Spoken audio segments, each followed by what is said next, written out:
Good evening, friendos. It's time for Infinity Drive for Life, Round 1. This is a multi-day charity stream in support of Extra Life, which in turn supports Children's Miracle Network hospitals with their COVID-19 Impact Fund, since that pandemic is still raging across the globe.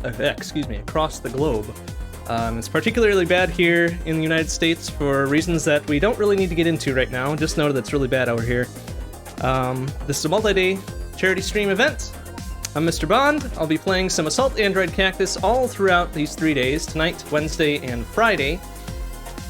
Any donations that come through... Oops, we can skip the intro. We've already done that, huh? Any donations that come through go directly to Children's Miracle Network hospitals. In my case, they will be going to Children's Hospital of Wisconsin, based in Wauwatosa. It's a very good cause. Extra Life doesn't take anything off the top besides the normal payment processing fees, etc. We will have plenty of time throughout the runs themselves to talk about the nitty-gritty, so why don't we just get right into it.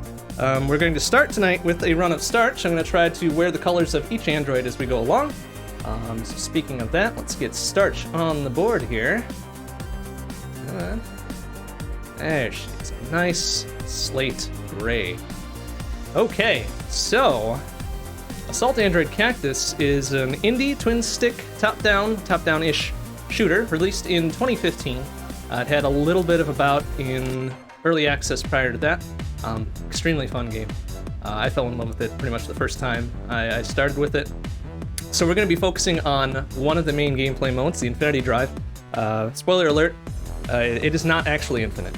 It goes through 50 different layers, which we'll see in a hot second here. Each run takes about 50, 51, 52 minutes, somewhere in that vicinity, if you win.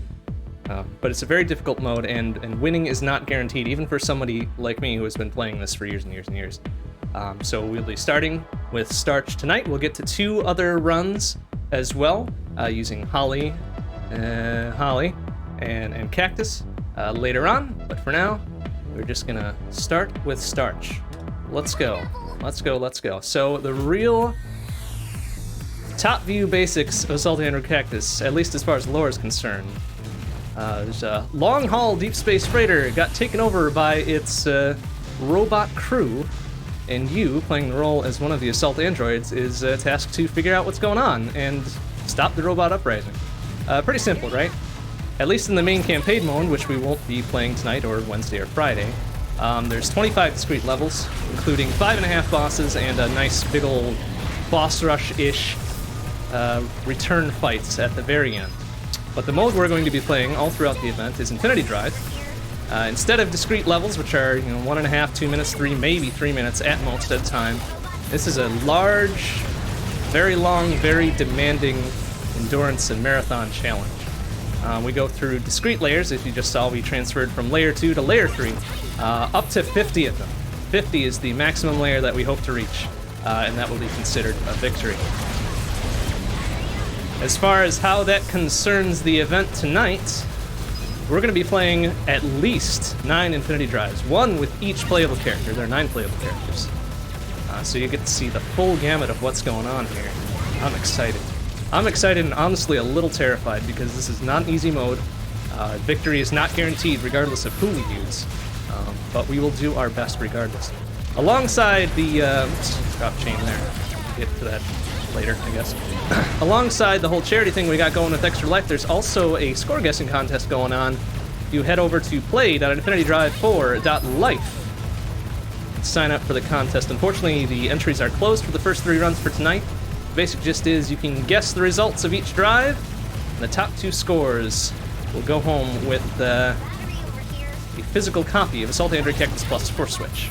I forgot to grab those and show those off on camera, but I'll get to that before the next run, I suppose. Thank you, Mega Weapon, for dropping that link in chat. It's also down below on the bottom of your screen. Also important links, info.infinitydrive4.life for all of the information about the event, including how scoring works for the contest, etc., as well as donate.infinitydrive4.life, which will take you to Extra Life to pop in a donation. Speaking of donations, there is one I need to read off immediately. I will try my best to read these off as they come in. We can do that pretty easily for the beginning few layers here, because there's not really a whole lot to be worried about. But from the very start of the event, we've already had a $20 donation from Forte. Thank you very much. Appreciate it. No comment attached to it, but that's all well and good. Appreciate the generosity.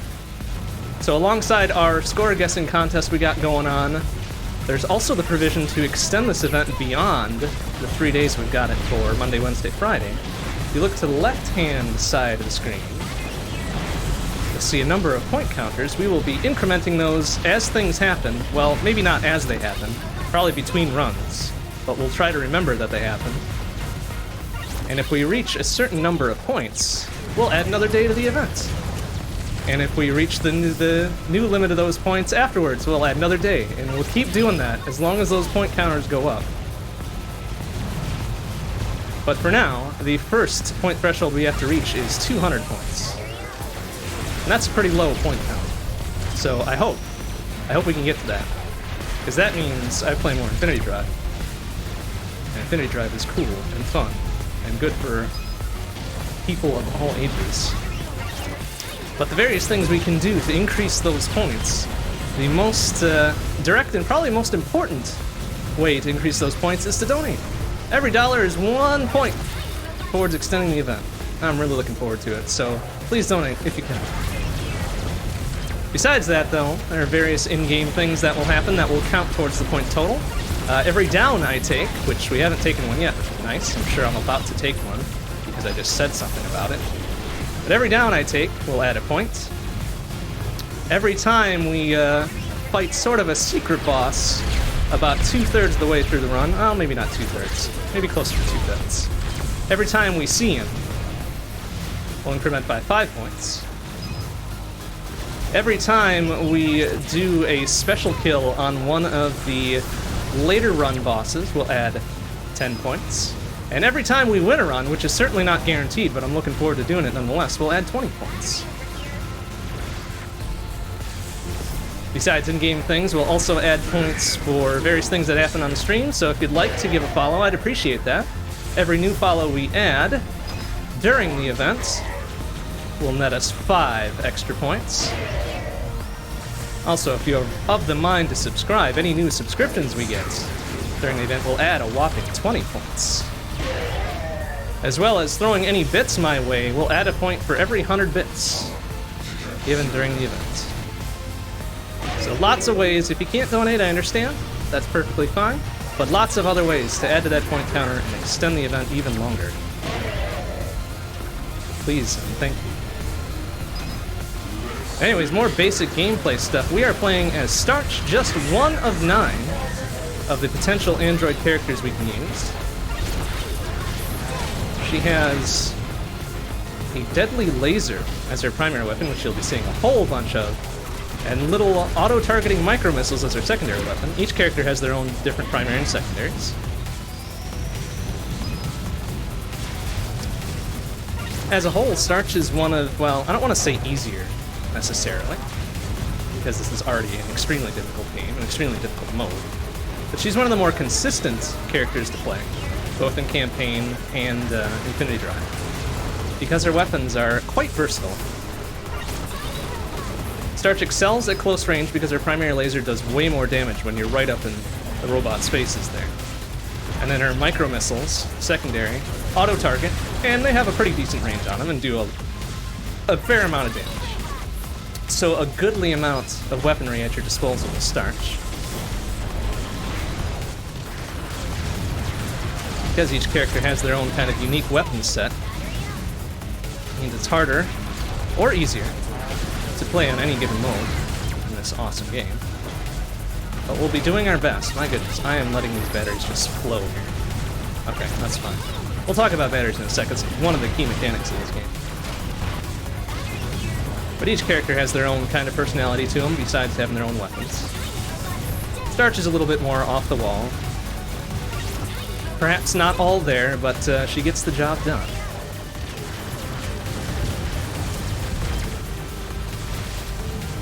So in most games of a decidedly shoot-'em-up nature, typically you're granted a fixed number of lives. And once you run out of those lives, you're done. Not so with Assault Android Cactus here. If you take note of the meter in the top center of the screen, that's the battery meter. As long as there's even a sliver of battery left in there, we keep going. No matter how many times we get knocked down. No matter what we face, as long as that meter has even a little bit in it, we're good. Full meter is roughly 1 minute, so not a whole lot of time to work with. But we keep it nice and full by collecting these different battery drops, which, there's one. Just make sure we pick those up to keep ourselves going, and hopefully, eventually win the game. The battery drops are based on the amount of these little white energy crystals that drops from enemies. So as soon as a certain threshold of those drop, the next battery will appear. Those thresholds change from layer to layer. So in layer 1, it's pretty small. Layer 2, it's pretty small. Layer 3, pretty small. It does eventually increase. There are certain layers that have an extremely high battery threshold. They're therefore extremely difficult to deal with. We'll see those much later. These little white things we're collecting aren't just good for battery drops, however. They're also good for powering up our primary weapon. Our primary weapon starts at level 0, and the more of these white crystal things we grab, the faster it powers up and goes to level 1, level 2, and level 3. Each successive level gets more and more powerful. Maxes out at 3, though, so don't really necessarily need to keep picking them up. But it's just good form, good practice. You lose all of your, well, not all of it, but most of your weapon energy anytime you get knocked down. You start with a very small amount afterwards. And your weapon level will gradually drain if you don't pick up any of the white crystals for a long time. Hopefully we won't see much of that, because we're going to try to keep picking these up as we go. Just to keep our weapon in tip-top shape. There's 3 different types of power-ups strewn about the field. You see actually all 3 of them on screen right now. Well, one's about to change. But the red one we just picked up is firepower. It spawns these extra firepower drones at our side. Machine guns to them. What we just picked up, the yellow one there, is an accelerate. Makes us go a lot faster, as well as allowing us to avoid every 3rd point of damage, and also increasing the pickup radius for batteries and the weapon energy. You see the battery kind of gravitate towards me while I've got an accelerate active. The 3rd power-up, the blue power-up, is a shutdown. You probably saw me grab one of those on accident earlier. And that's got a whole bunch of uses to it. First, it refills your life completely. So even if you're at death's door with no little bits in the top left there, it returns it back to full 5 points of health. It also freezes every enemy on screen, and while they are frozen, they take double damage from any damage source. As well as making you invincible for a good, I want to say 3 or 4 seconds. Which doesn't sound like a lot of time, but there is a lot you can do in 3 or 4 seconds when you don't have to worry about taking a dumb spill.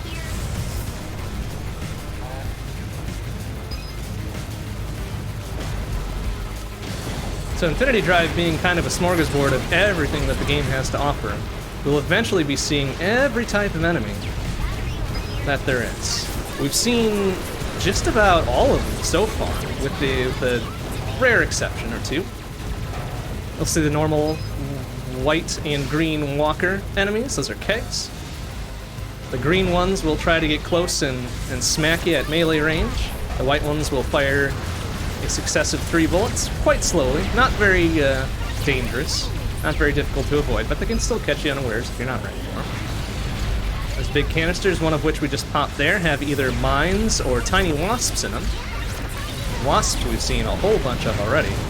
We just kind of burn through them real quick.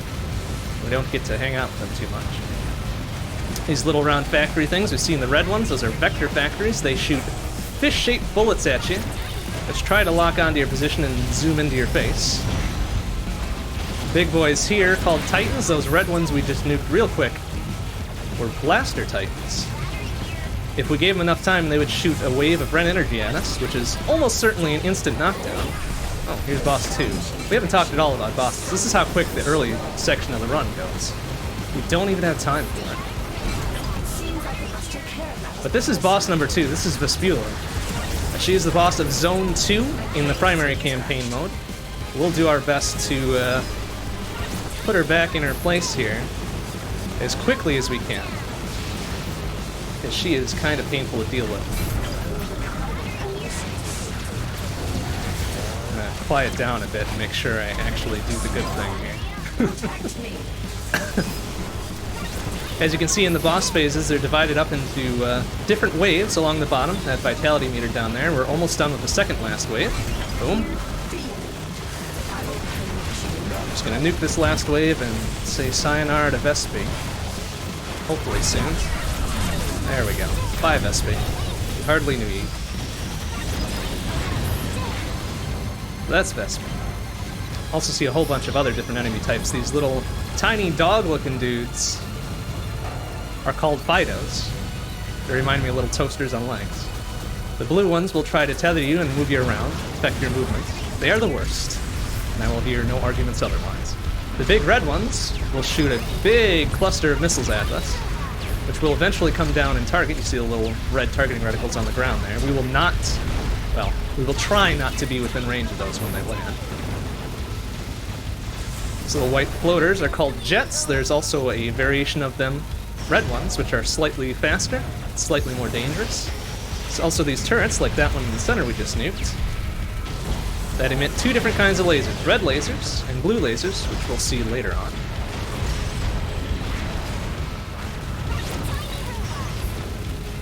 And then variations thereof of different things. So we see these big guys. The big white ones are bomber titans.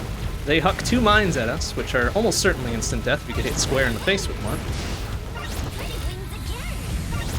Been dropping a lot of batteries, so I gotta collect more batteries. Probably do less talking. But we got plenty of time before things get real serious. These big blue guys, Buster Titans, they try to jump over to you and smash you into the ground. We're gonna try to avoid that as best we can, because they are no fun. Got whole bunches of mines, little tiny ones, and then these bigger guys really do a number in the surrounding area. Do our best to avoid those. And then the ghost-looking guys that we've toasted a bunch of already. I forget which one is which, but there's a red variant and a blue variant. Either Banshees or Spectres. But one of them charges up and shoots a red laser at us. We've seen the red ones already, a lot. We'll be seeing the blue ones later on. The blue ones fire a spread of bullets at us. We usually want to take care of those as quickly as we can, because we don't want to deal with them. More laser turrets to deal with. The big red walkers are called mega kegs. They're really slow, but they fire spreads of 3 bullets. Not necessarily difficult to avoid, but if you get up in their face at the wrong time, it's certainly going to take it down.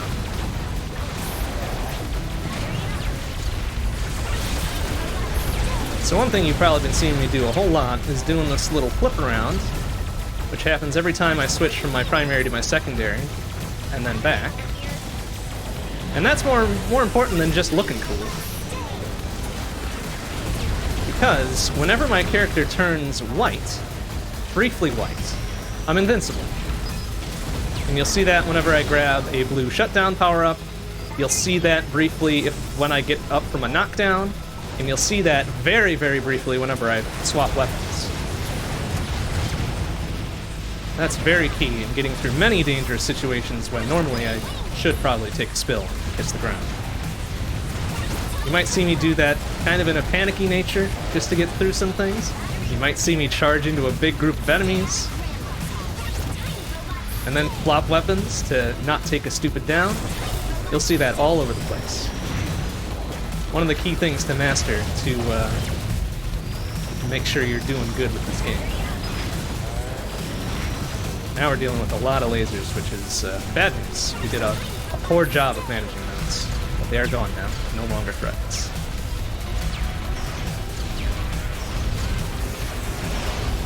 So I'm going to try to my best to keep these firepower drones on me at all times, since they do increase the amount of damage I put out. Later on, I'll probably want to keep hold of an accelerate at all times as well. For the damage reduction, for the mobility, and also for the battery attraction properties, so I don't have to get so close to grab them. And then if things get real spicy, we'll start taking more of the shutdown power-ups, just to make things real safe. Oh, got $25 donation from Omega Weapon. Holly is best girl. You know, I don't disagree. We'll be seeing Holly later tonight, in fact. She is one of the ones on tap for the first night. So we shall see and get to judge if she is indeed best girl.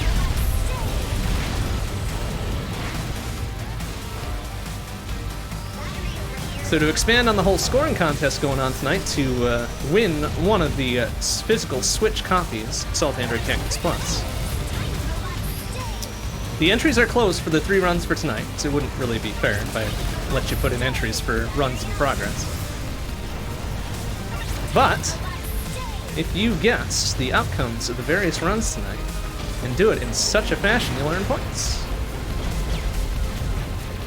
And the top 2 scorers will go home with those physical Switch carts, as promised.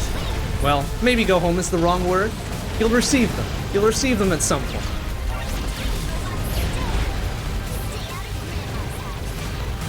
But the guessing of those results hinges on a few different things for each run. There will be a results screen at the end of each run telling us how we did. And it keeps track of a fair few statistics. There will also be a couple statistics we need to kind of remember ourselves, because it's part of the contest. Luckily, we haven't encountered one of those just yet. I don't want to say anything about it, lest I curse myself. But the closer you are to guessing those stats, the more points you get, the more likely it is you'll win.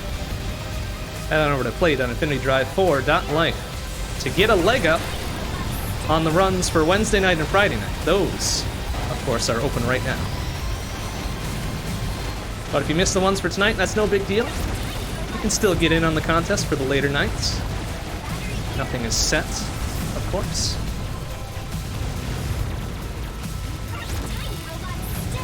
Okay, so we're on layer 20 right now. This is where the game kind of starts getting up in your business. It's a little angry with you for doing so well, and it wants to tell you to move along. And while it wants to tell us that, we're just going to say, nah, we're going to keep moving. We're going to keep playing. We're going to keep playing and doing the good things. So we've still got about 10 layers or so before it gets really serious.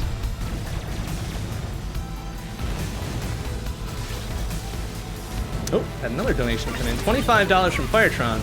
I'm ashamed to say that my comment reader thing is not fully sized, so I'll get to your full comments in a bit. Whilst we're battling through 21 here. But thank you very much for the donation, regardless. Glad to push those numbers up, because we are already at 90 points towards the 200 we need for expanding into round 4. Real excited about that. Oh, I wanted that to be firepower, not some gun.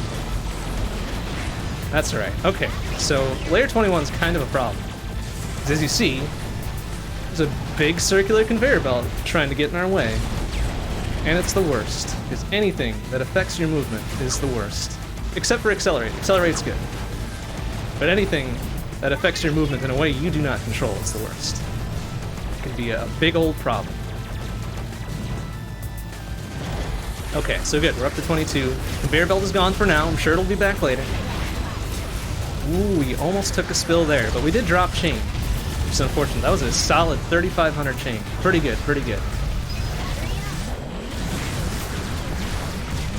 So with that said, though, since I mentioned chain, this is a real good game in both terms of speed and scoring, because it really encourages you to do both. Ouch! Shit! We took something to the face there and took our first down on 22. Pretty solid.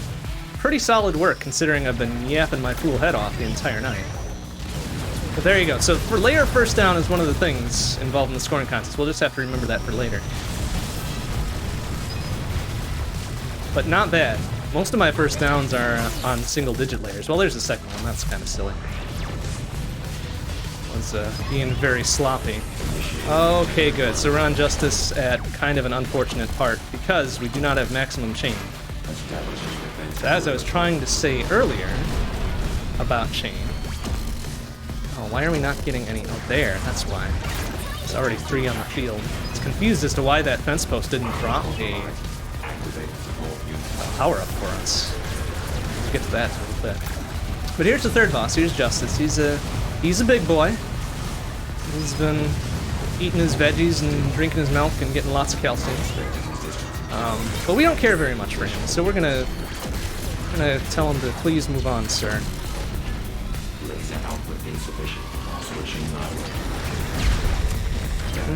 Are we gonna do this? We're gonna try to do this. Oh my goodness, so we almost ate it, but he almost got us because we were trying something weird and goofy. But anyways, the chain you see in the top left is just a counter of enemies we've destroyed in quick succession. And it'll top out at chain 10x, as you see there. Now, the important bit about that is that that will determine a large portion of our score, is how well we manage chain. As long as we're hitting 10x, we're pretty good. We don't want to drop chain by being slow. We don't want to drop chain... Jeez, that mine had somewhere to be. We don't want to drop chain by taking a silly down. Because those are the two ways to do it, like so. So it really behooves us to keep that chain as high as we can, and also not drop these batteries anymore. We really need to stop leaving those batteries on the field. There's also a pretty good speed aspect to this game. You might see that chain flash from yellow to red, and say chain 15x very briefly. That's called surging. So if you destroy 2 or more enemies in quick succession, I think it's a couple frames, you get a 1.5 times multiplier applied against your chain. So if you're sitting at max chain, and you surge times 1.5, you get that nice 15x.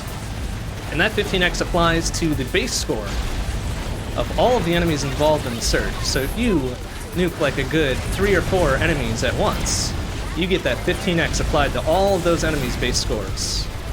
And that's how you score good. Now, scoring is all well and good, but really, once we get to the later levels, or later layers, rather, of Infinity Drive, we really got to start focusing more on speed. Because, as I explained quite a bit earlier, I'm going to grab a shutdown for a little bit of safety while I explain this. Batteries only pop once you hit a certain threshold of these little white crystals. And the faster you go, the faster you destroy enemies, the faster they drop those crystals, the more batteries you're going to get to drop. And as battery becomes more and more of a premium in the later layers, we really have to start going real fast in order to survive. We're going to do our best to go fast and to play well. Unfortunately, going fast and playing well are sometimes, not always one and the same, as is well demonstrated there. So we're going to have to play recklessly sometimes, too. But here's hoping that we don't have to do much of either of those.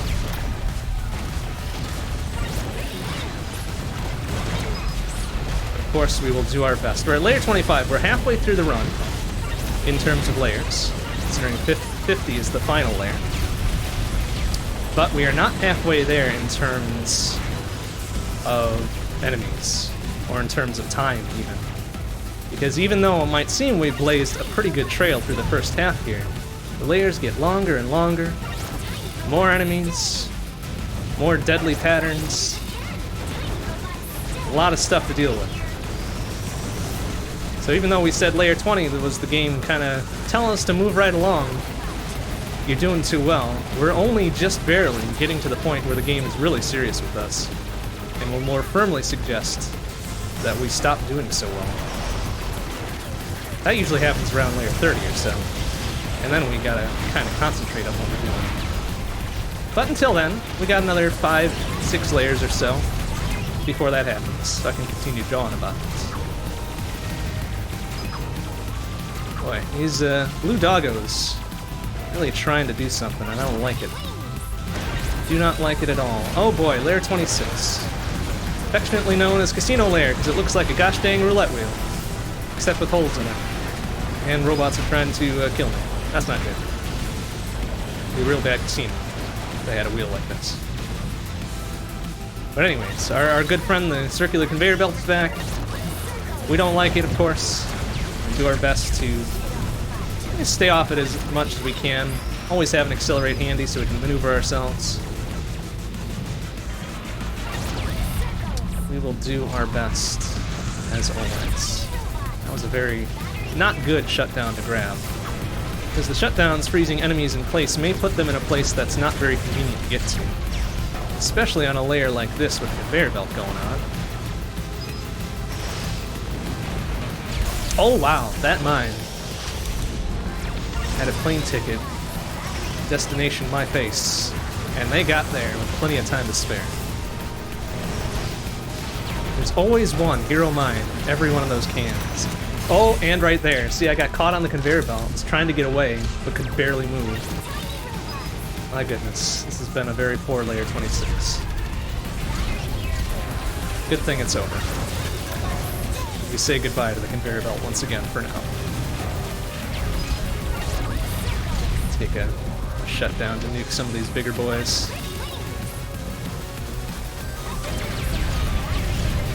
Oh my goodness, wow. That one spilled a little bit too far to the side. I did not enjoy that. So normally I like seeing the mine cans, because those release 6 mines in a crack, and the mines drop a lot of these little white weapon energy things, which, as stated earlier, results in more batteries. So the more mine cans there are, the quicker we're going to get a battery drop. Unfortunately, there's the bad side effect of taking a mine to the face sometimes, and that's counterproductive.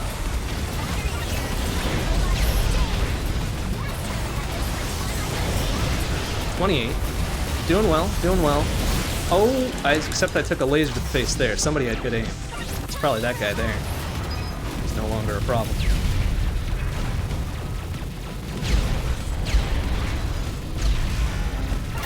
So now, really the big problem with taking the downs isn't so much that we lose a couple seconds by laying on the floor for a bit, having a rest.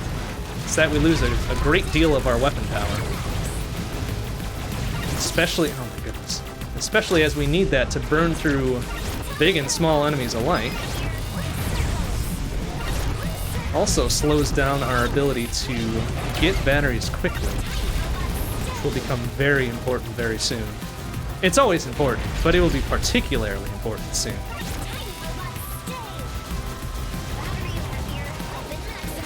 There. Back to weapon maximum, ready to take another spill. Which hopefully we do not.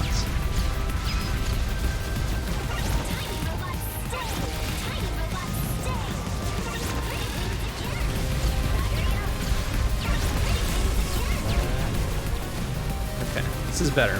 We're hitting a better stride here on 28 after taking those couple very silly spills. Oop, see there, we did a little dance. Our little firepower friends on the side of us can also block lasers of all sorts, which is very handy. But it does require a presence of mind that often I do not have. So anytime it happens that I do block lasers with my firepower drones, it's almost certainly accidental.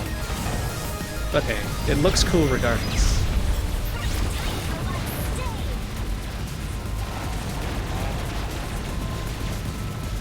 So with all the colors and bullets floating around here, probably noticed a bit of a pattern. And there's our first blue turret, and there's our second blue turret. They shoot blue lasers. That'll be important as I explain this upcoming here. We're running out of time to explain things in any sort of detail, so I want to do this quickly. So enemies will by and large shoot blue-colored bullets. And that's important because any blue-colored projectile, or blue-colored damage, such as the blue lasers we saw very briefly earlier, will only hit me. They will not affect any of the enemies. So those blue bullets will go through enemies to target me. The blue lasers will go through enemies to target me only. Some enemies will also shoot red projectiles, or, as is this in this case, red lasers. Those types of damage will affect both me and enemies, so they can be somewhat beneficial to leave them laying around a little bit, although still a little bit dangerous.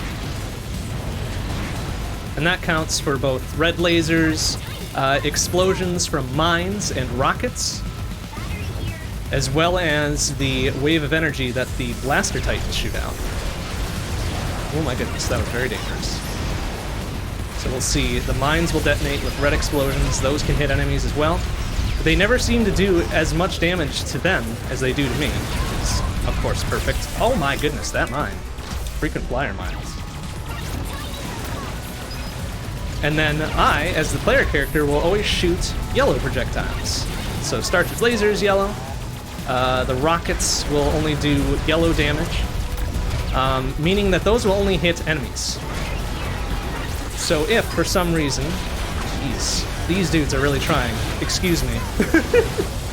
They have something to say to me and I don't appreciate it. Okay, there we go. I wanted that shut down, just to take care of that. So if I do somehow manage to shoot a micro missile and it ends up circling around and hitting me, it's not going to do anything. It won't hurt me. It might startle me a bit, but it won't do anything, terrible to us. So the different kinds of weapon damage are important. It's good that they're pretty high contrast. You can always kind of see what's going on, regardless of how wild things get. So I can always kind of pick my yellow laser out of a crowd. I can always pick the blue bullets incoming out of a crowd. It's a little bit harder to pick out red damage depending on the surrounding area. So like this very orangish layer can be kind of hard to pick out the little rocket targeting reticles. But that's just something you gotta deal with. So now we hit layer 30. Now the game is getting serious. It is unhappy with us for getting this far. So it will do its best to make sure we go no further. We are, of course, not going to listen, and we are going to go as far as we dang well please. Hopefully that involves getting to layer 50. But the run is still young.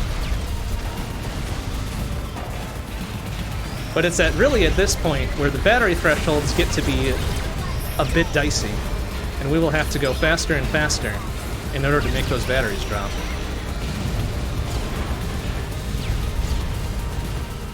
So I might stop talking quite so much, as I need to concentrate on doing things here. But that's also a pretty good indicator that I'm going to pause for a sec. I'm going to take a nice sip of water. Important to hydrate.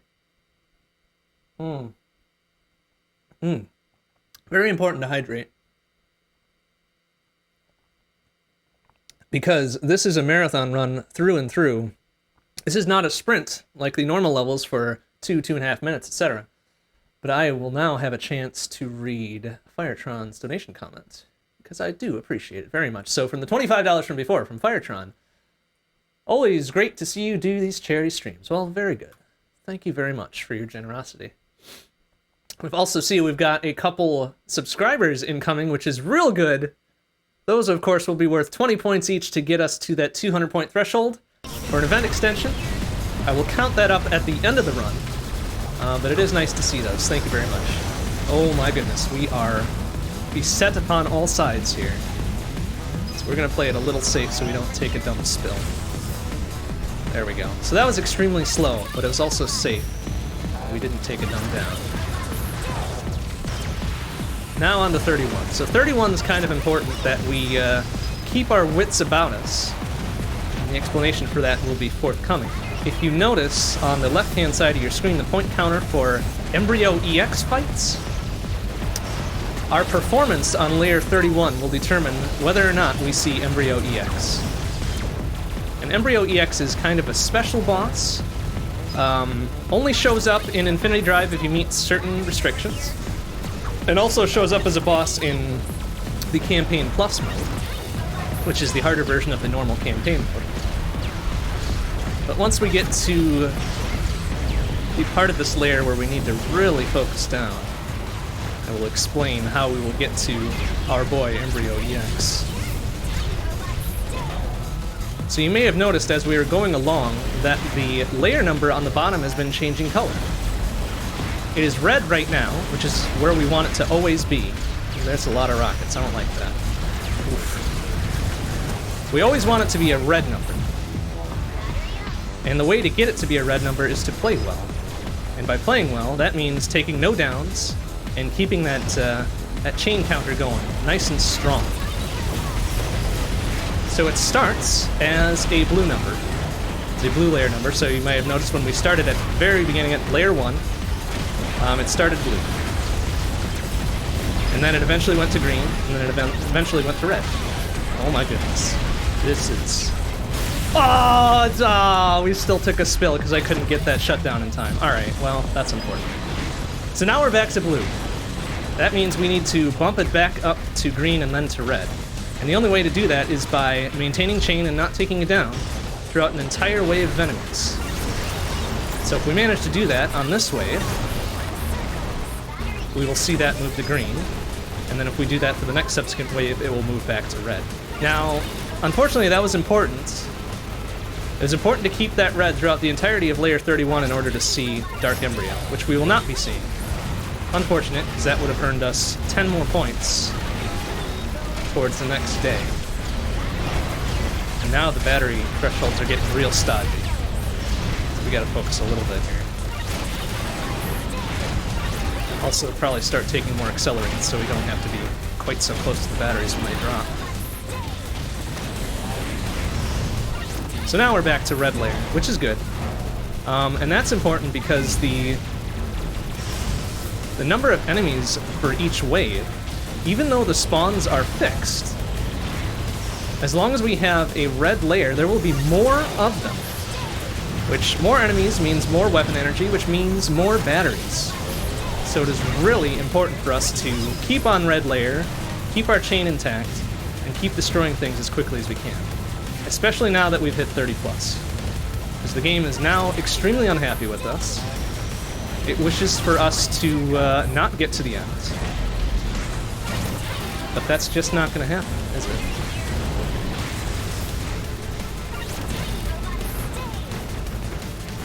You may have also noticed that our battery meter has started flashing red every now and again. That means it's getting low. And when we hear the little burr, burr, burr noise, that means we need a battery, and we need it yesterday. Now, when the noise starts up, you have about 10 seconds. That means you have about 10 seconds left on the meter, which is a lot of time, but not nearly as much as you want to have.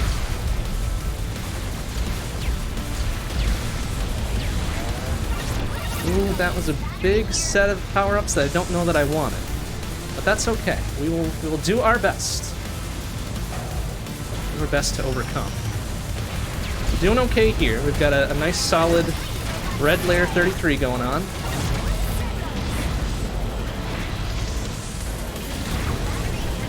We're recovering battery just a little bit. We're getting less little burps.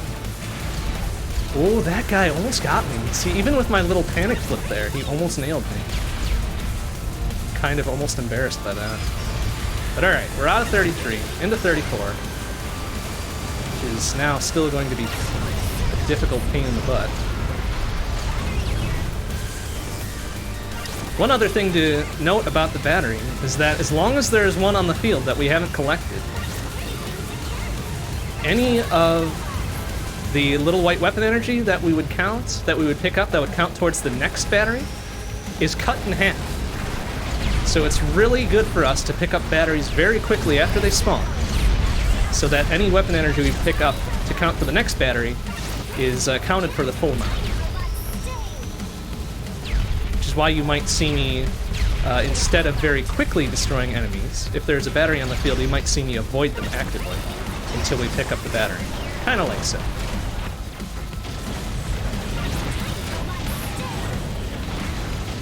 As we move on to higher and higher layer numbers, they become longer and longer. It'll be a problem once we hit about 38. 38 is probably one of the longest layers.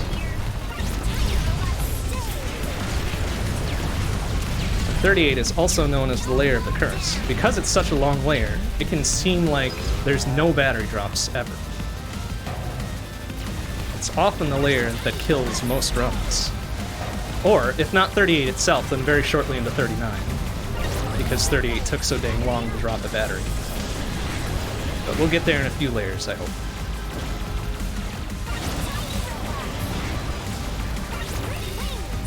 So now I think we're at the point of the run where I'm going to try to always have an accelerate on hand.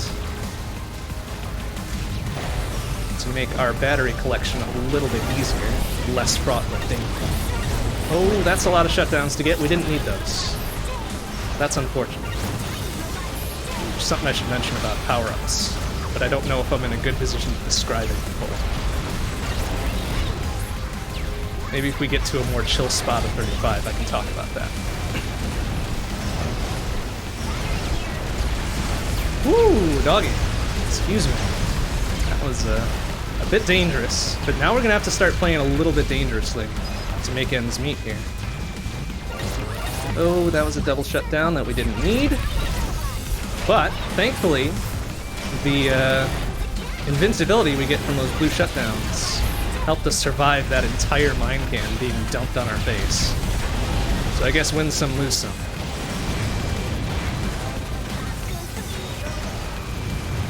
Okay, there we go, there we go. Things are looking good. We're out of battery critical entirely now, which is real nice for 35.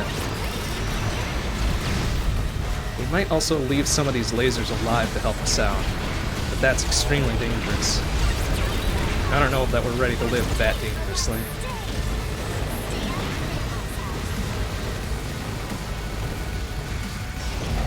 Okay, flipping a little bit on critical there, but I knew we would have another drop soon. Sir, please let go of me. Oh, that was dicey. I wasn't sure if I was going to get to that one before the laser rakes me there. But, whew, we made it. Survive another few seconds. Oh, no, we dropped chain there. So we're back to blue layer, which is unfortunate. A very bad time to be having that. I dropped chain again there. So it gets real tight, trying to manage everything at once. Stay on red layer, keep grabbing batteries, and avoid taking dumb spills. In the grand scheme of things, I suppose I'd prefer to drop chain than take it down. But honestly, we'd rather not do either of those things.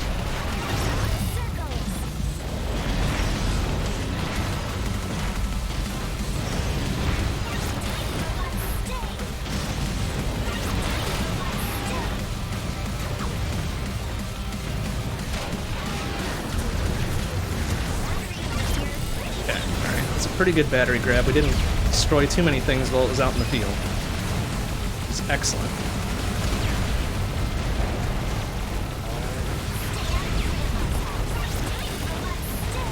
We're getting zoned out by those turrets over there, and we took a spill from mines because I was worried about the turrets. That's not good. That's really not good. Pretty much from here on out, any down we take could be our last. So we've got to play extremely well to kind of undo the mess we've made for ourselves.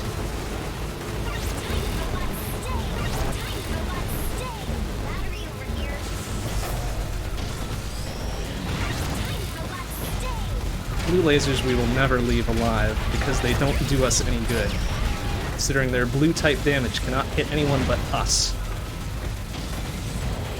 Selfish buggers.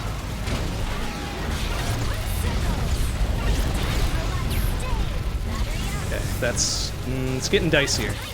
We're not headed in the right direction as far as battery is concerned.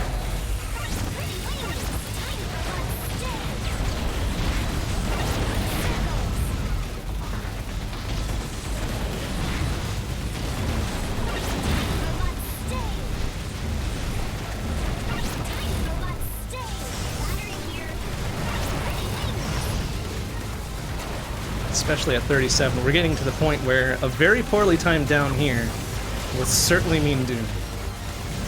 So I'm going to focus down on this a little bit in hopes of forestalling the inevitable.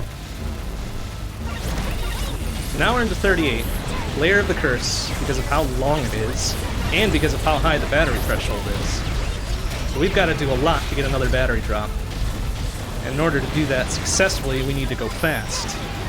Going fast is fraught with peril.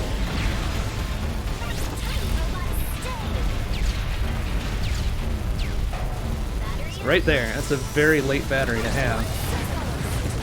Makes me a little bit worried every time.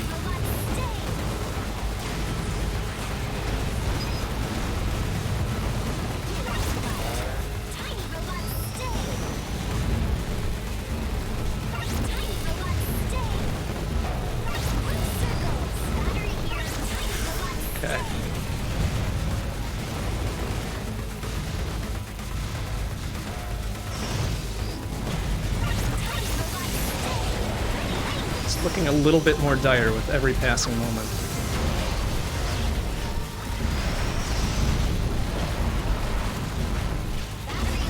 That guy, boy. Ooh, this isn't looking great. I've come back from worse, I think, but also not good for my blood pressure. Okay, so we're out of 38, which is good. But if it's not 38 that gets you, almost assuredly it's 39, because of how much time 38 just eats. I'm gonna grab, oops, double shutdown wasn't good, but it gets us through there.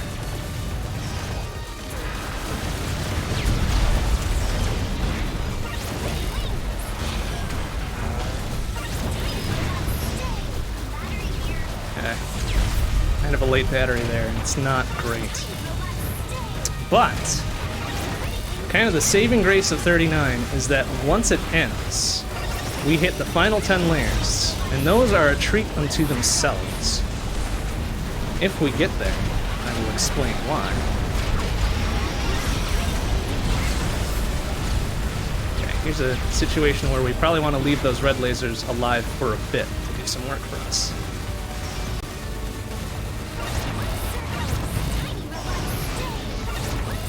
Probably didn't want that second shutdown. That's right.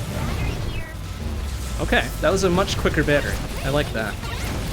That makes me feel better about this whole thing.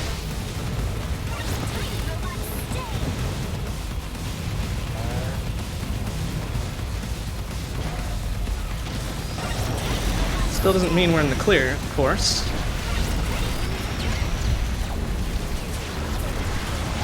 But does give us a little bit more hope. That one was a little bit late. Not like. Oop, I ate a lot of that mine. But luckily, we had an accelerator. Okay, so layer 40 onwards. Now, the game is supremely upset. And it wants you gone yesterday. So it will throw absolutely everything at us.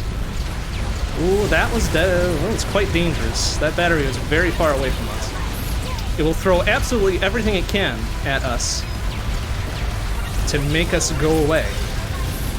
The upshot of this is there's lots of enemies, lots of weapon energy, lots of battery drops. Usually, there's one, thank you, my goodness. And lots of opportunities for us to just let loose and really hopefully carry this to the end. It's going to be a little bit close. We are running very slow here. I don't like our chances if we don't speed it up. Like so. Good thing we had that shutdown there. Doggos need to let go of me. See, now anything movement limiting like the blue dogs are an unfortunate thing to run into. We had a nice battery drop there without even touching critical. That's fantastic. But here we go. Just 6 more layers to go. Once we hit 50, that's it. We did it. But we've still got a long way. Okay. Now they're very rapid-fire layers. Despite being extremely enemy-dense, they are also very short. And once we hit 49, full enemy density, everything thrown at you, last gasp of the game being very unhappy. Okay, it's pretty early there as well. Get a revisit from our worst enemy, the conveyor belts here.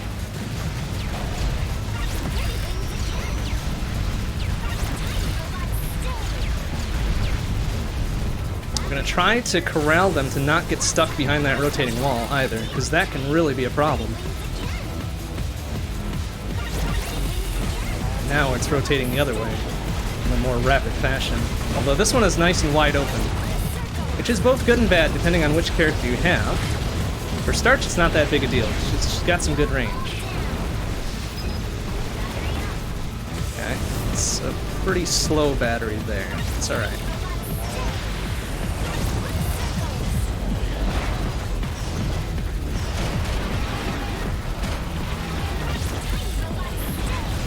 Ooh, excuse me. Excuse me, sirs. Now would be a good time for battery, thank you. Thank you, please. Now we will try to burn pretty much every power-up we have available on the field. We are going to burn them.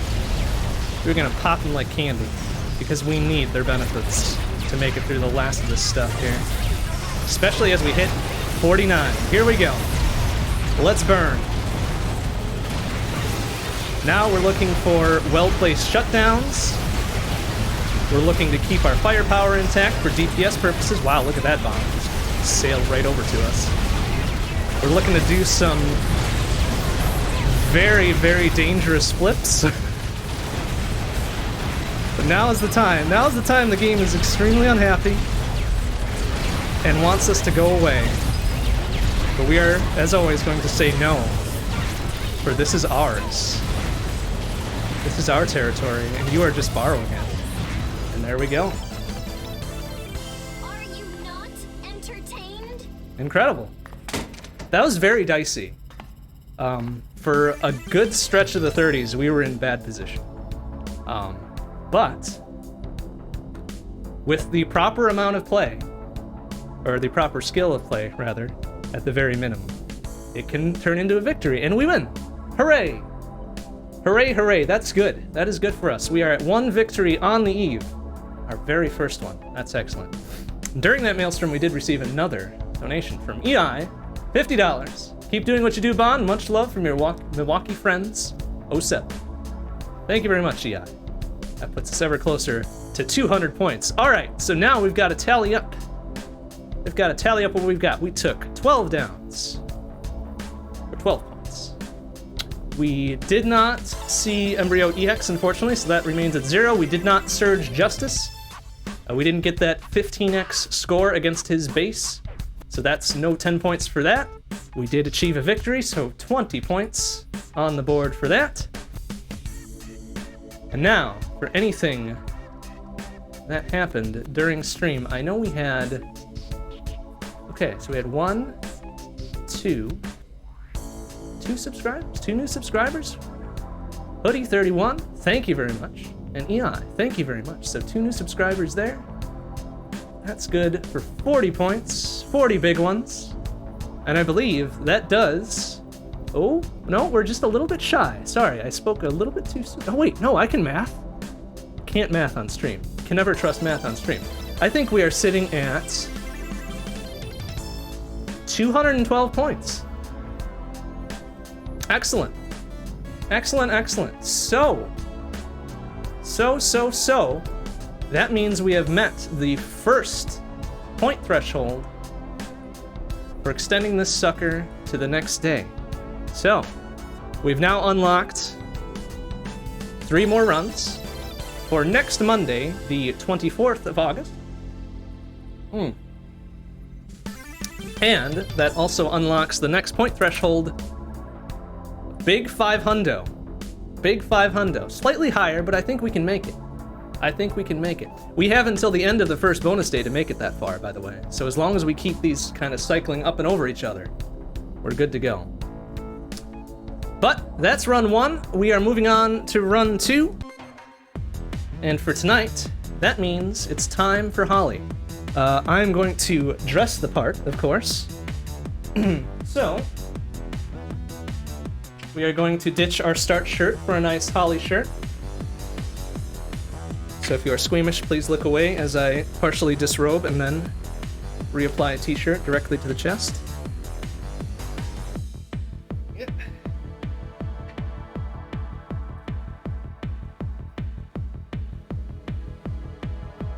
Yep. You get the right side? Okay, on the right side.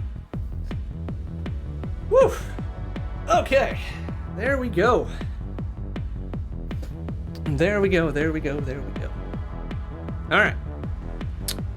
Resplendent in our holly finery, now we are ready to start the next run. Since we took a lot of that first run, describing the basics and all that, I didn't get much of a chance to look at chat, but I did see it scrolling by, and I appreciate everybody hanging around and and participating as you will. So let's get this Holly run going. We can explain a few more of the finer details. I wanted to explain how power-ups work a little bit more, but by the time we got to a point where I really needed to, like 31, 32, I really needed to concentrate. So luckily now that we are starting this run anew, we again get the 30-31 layer grace period where things are kind of chill. And I'm looking forward to it. Oops, not Cactus, but Holly. Oh, that means we need to change some colors here as well. Holly. Holly, Holly, Holly. All right. All right, very good. Very good, very good. So, quickie recap before we start this next run. This is Infinity Drive for Life, a multi-day charity stream done for the benefit of Extra Life, which supports Children's Miracle Network hospitals. And this particular event is going to support the Children's Wisconsin Hospital in Wauwatosa, Wisconsin, to help out with their COVID-19 Impact Fund.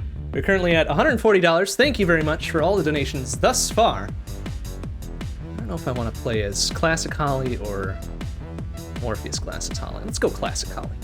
We'll do Casual Holly if we get an extension day with her next run. But thank you very much. We've already met the 200-point threshold for the extra 4th day on 21st of August, starting at 7 p.m. CET, so thank you very much for that. Our next point threshold is 500 points. 500 points, 500 points to unlock the 5th day on the 26th of August, next Wednesday.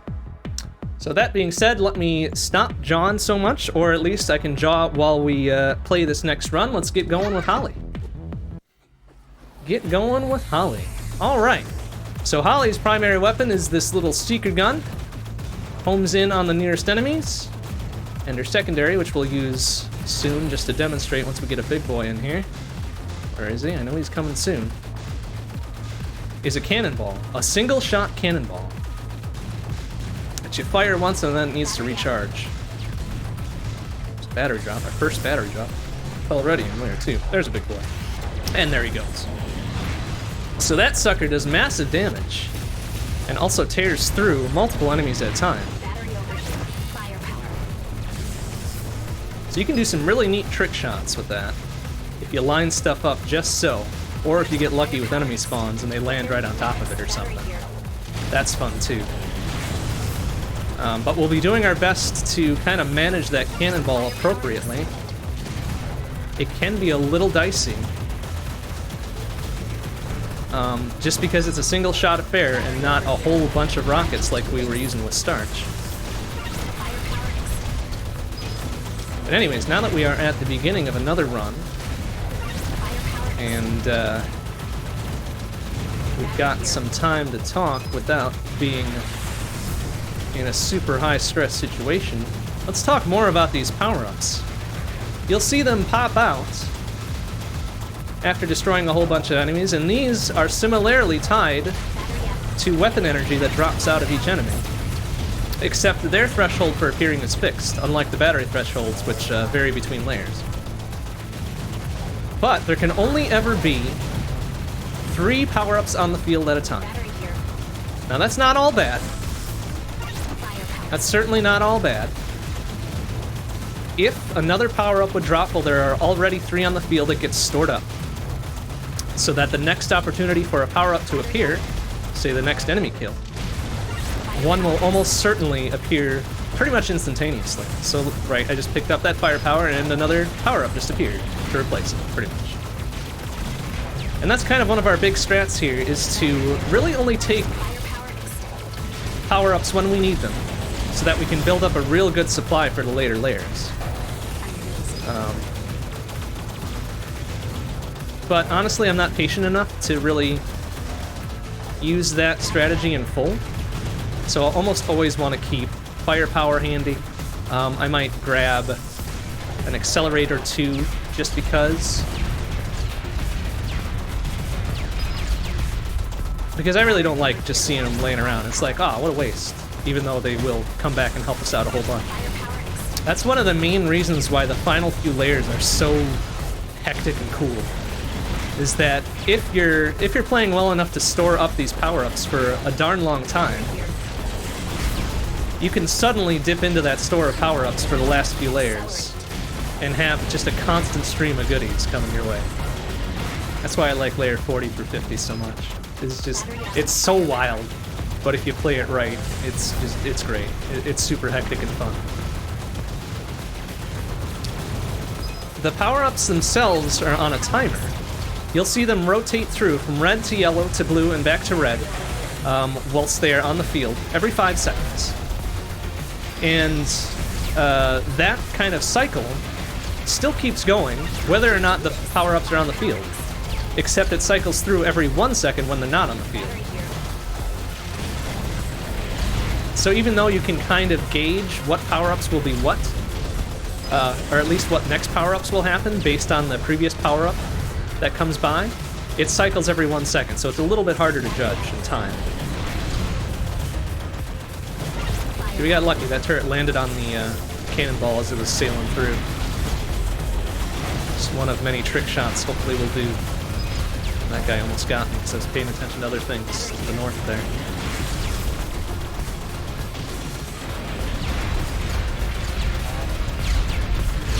So Holly, I would say, as one of the characters, is like Starch in so much as she's fairly consistent. Not easy necessarily, because Infinity Drive is very difficult regardless. But kind of consistent. Her weapons are such that you know mostly what they're going to do. There's nothing too secret or weird about them. Oh, hello, Embryo. So this is Embryo. This is the first boss. The boss is Zone 1 in the campaign. We didn't get a lot of time to talk about him in the first run because we melted him so quickly. But like Vespi, which we were able to talk about a little bit, he's got the 6 phases down on the bottom there. We'll chew through them as best we can. Grab some power-ups. Do the good things, generally. So bim boom bam, he's already down to second last phase. This one's kind of dicey if we ever get to see Embryo EX. Embryo EX is very similar to normal Embryo, except his phases are a bit more troublesome to wrangle. Okay, I almost got baited by that last little spread of bullets, but I'm glad I kept my wits about me. So there's Embryo. Bye, Embryo. See ya. I'm sure you'll show up again in the next run that we have tonight.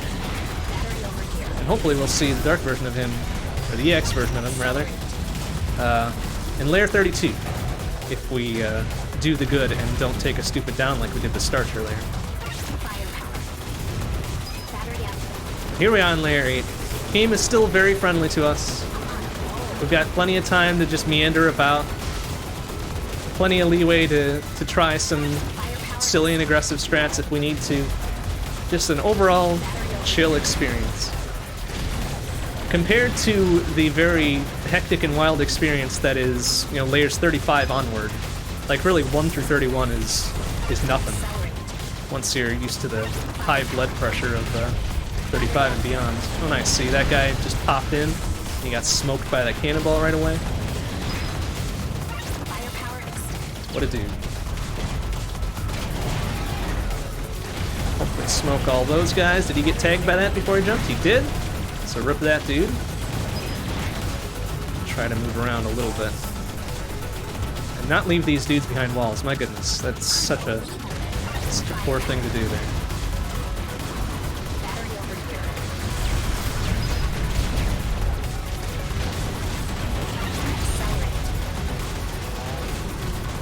And now, unfortunately, Holly's primary weapon does not have infinite range, like Starch's does. It kind of falls off after, I'd say, about a mid-level of range, which is a bit problematic if you're trying to fight enemies on the other side of the stage. So Holly really doesn't have any good, like, really solid distance weapons. Ouch! Took a dumb bop there on layer 10. It's our first one of this run, as I walked into a bunch of thugs there. Thanks guys. That's alright. Layer 10's a quick one. We're up to layer 11.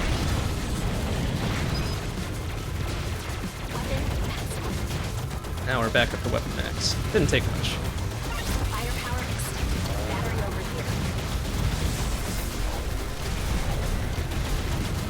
So all the characters follow the same basic mechanics. They each have their own primary and secondary. The weapon swap works the same. You get a bit of invulnerability each time, swapping from primary to secondary and back again. Weapon power from level 0 to 1 to 2 to 3 is the same. Same thresholds across there. Same power-ups. So not a whole bunch different between each character besides the obvious, the primary and secondary weapons. So it's not like you're learning an entirely different game for each one, but there's just enough variation to make it fun and interesting. Because even though you saw me getting real up close and personal with these dudes with Starch, because her primary does more damage the closer you are to, on Holly we're going to give them a little bit more space. Because her primary does the same amount of damage regardless of how close you are to things. So it really doesn't behoove us to be within, like, slap us in the face range. But we still want to be kind of close, so that we can focus down things when we need to.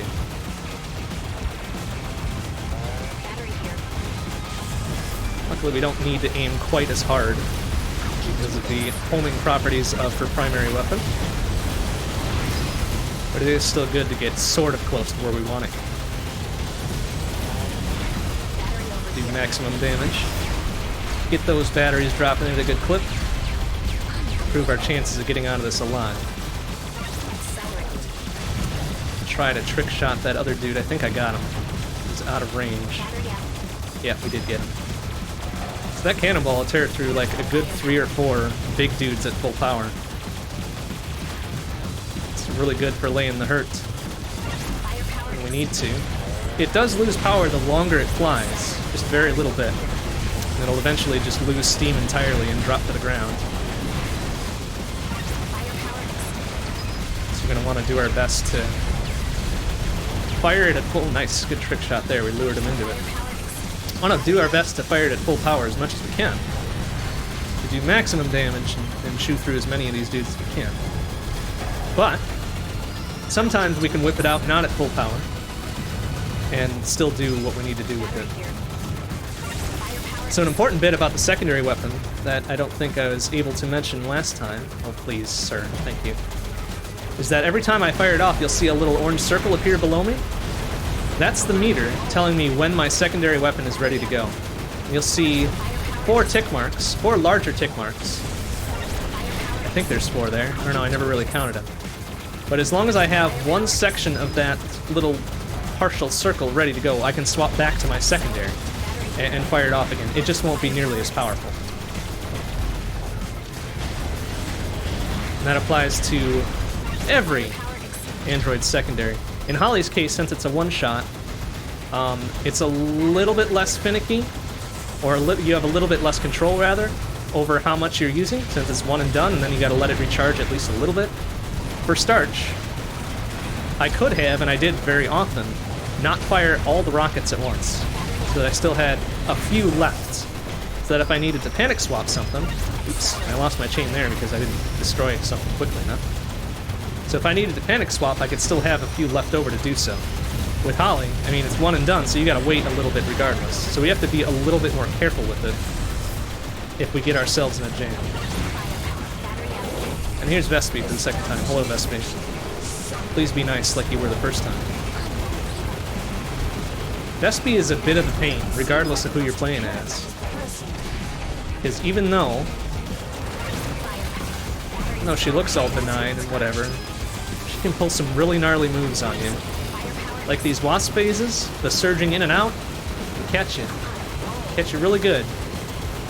Luckily, Holly is one of the easier ones to manage that with, because of the whole sort of spread gun homing she's got going on. At least if you're fully powered. But if these things surge at you pretty hard, like they're gonna get you. They're gonna get you pretty good. So that's why we stay back a little bit. I'm gonna grab this shutdown because I don't want to deal with Vespi final phase here. I really don't. There we go.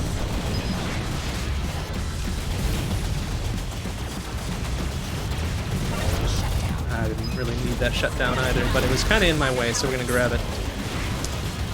The red and yellow power-ups, the firepower and the accelerate respectively, can be stacked once.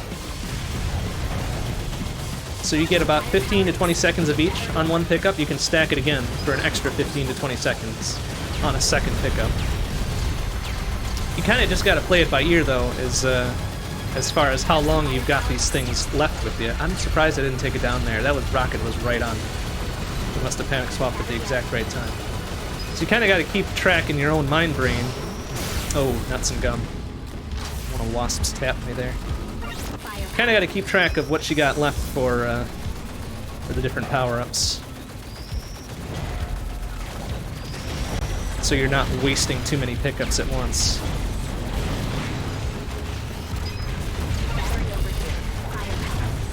Lure that guy down into that one? I did. Very good. Just in case we need to get over to that battery. Thank you. So we're not in a situation right now, at least we're not on a layer that demands us to be super accurate with our battery pickups. But the better I maintain my battery now, the less I need to worry about it later. So we're just not gonna... We're gonna try not to do too poorly at it. No matter how quote-unquote easy this may seem right now.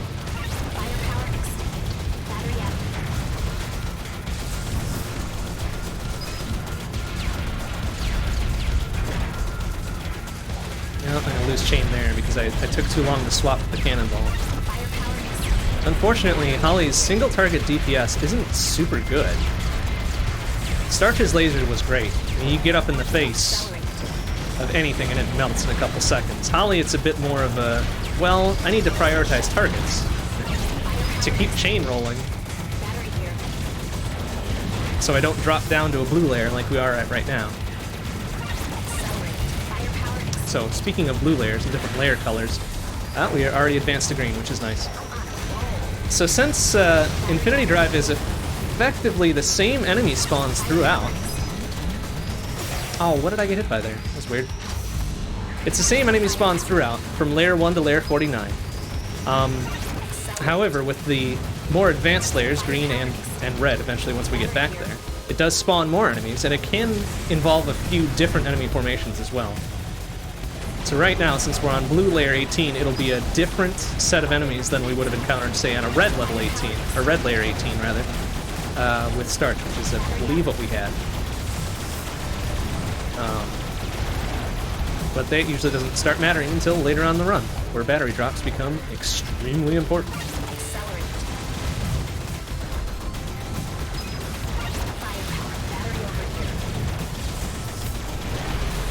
Now we're back to green layer 19, which is fine.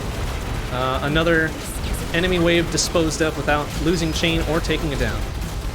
Will put us back to red layer. So there we go. We're back to red layer. Try to lure... No, I didn't get the third one on that one. I was aiming for the two green factories here and that big red dude.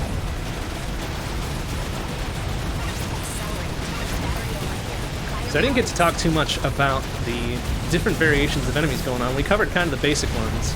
The walkers, the dogs, the flying red and white dudes here.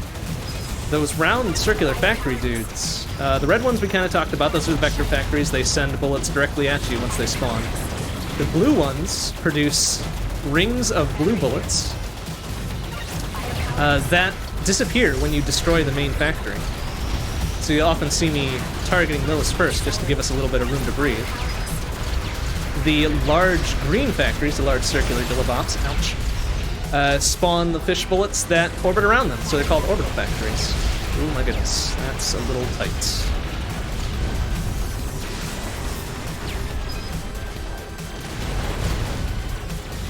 Yeah, so now it's extremely slow since we have pretty low firepower. Even at level 2, Holly's primary weapon is not great. And even at level 3, it's still not great. That's why we want to bolster it as much as we can with the firepower power-ups.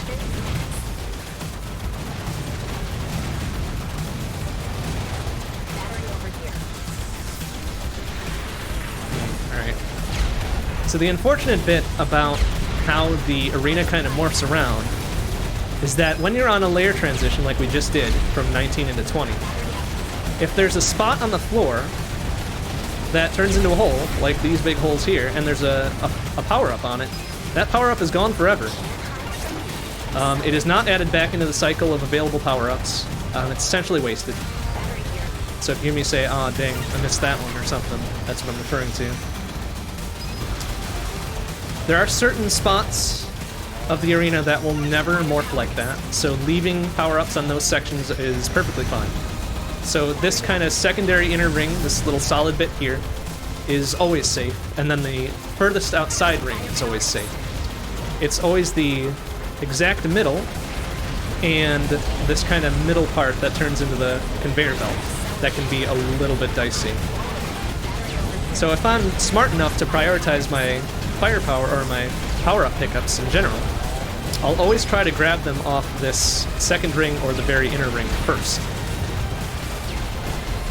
Just because those are at risk of being lost on a layer change.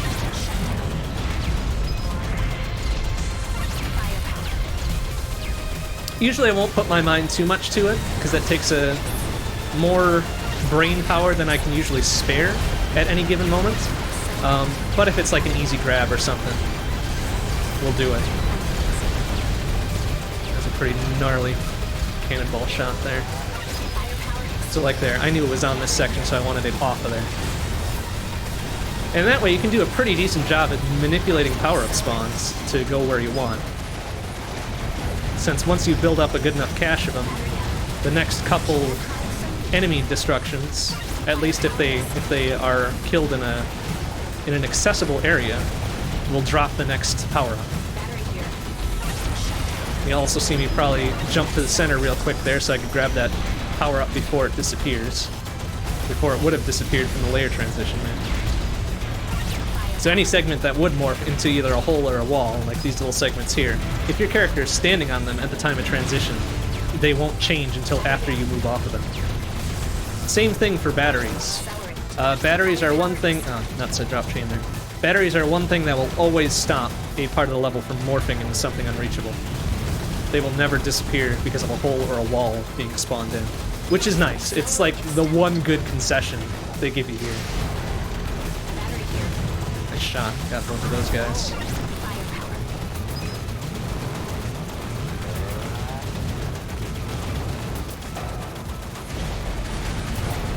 That dude kind of floated out of the way, and I didn't get that guy like I planned. So that was almost a dumb dunk because of a poor cannonball shot.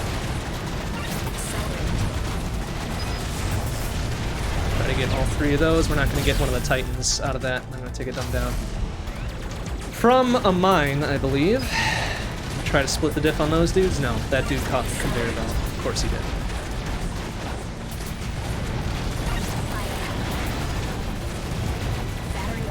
This is where losing weapon energy with Holly is extremely problematic. Because her overall DPS, even at max power, is terrible. So when you lose to something, you lose it down to less than full power, then you're really in a problem. Really got a problem to deal with.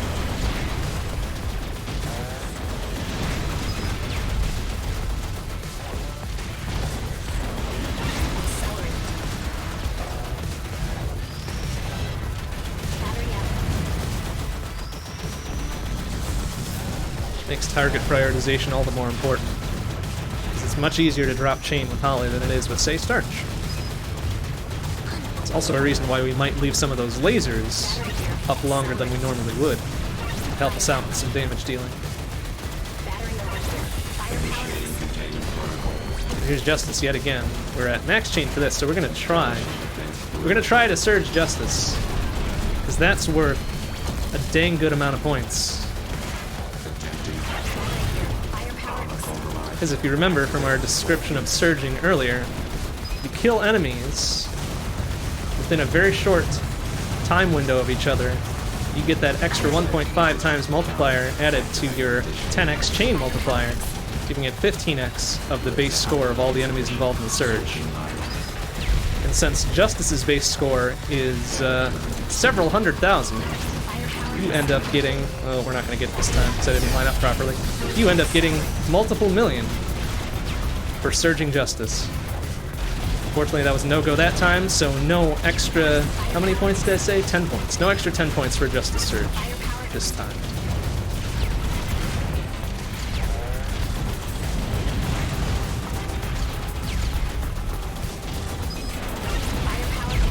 Maybe we'll get them next time, though. It's exceptionally hard to line up with certain characters, and it's just difficult in general to do. So I'm really not that surprised that we... Oh my goodness, yeah. Kind of figured we'd get trapped there. I'm not too surprised that we missed the surge on both Starch and Holly here.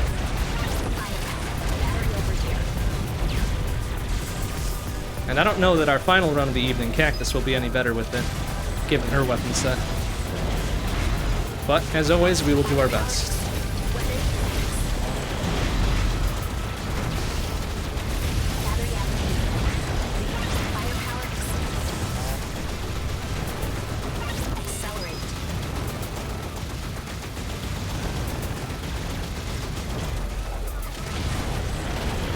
Were those dudes around? Alright.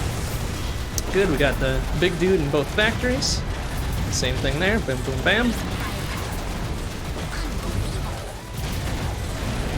Throw that guy around too. Excellent.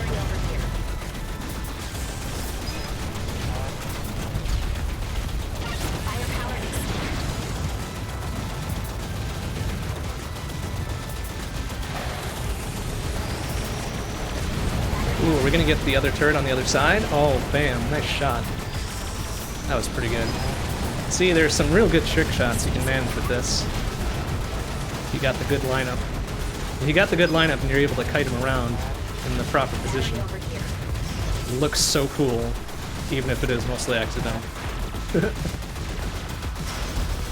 So like something like this, we're gonna nuke that entire can. Well, except for the one hero mine. There's always one that exits at such speed. Oh my god, please, doggo.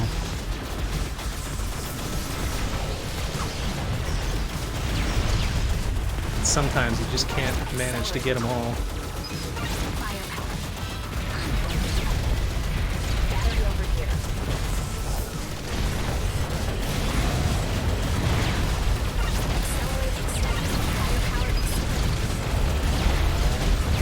That. Oh, no, I think we clipped the wall on that, so we didn't get the trick shot to grab that jumbo keg, or not jumbo keg, the jumbo doggo, jumbo Fido, whatever, and then move on to hit that turret on the other side. Oh well. Sometimes the aiming is quite difficult. To put a cannonball where you want to. See, I was a little bit bad on the angle. Let's go and gonna try to go for that turret as well, but that one might make it. Nope, that's a little bit outside too. This one will get it though. I actually aimed. Oh, and the second one got nailed too because it dropped right on. Excellent.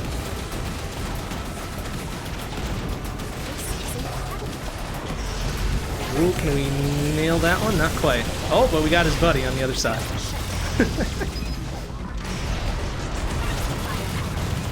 Ooh, couldn't quite scrape that one either.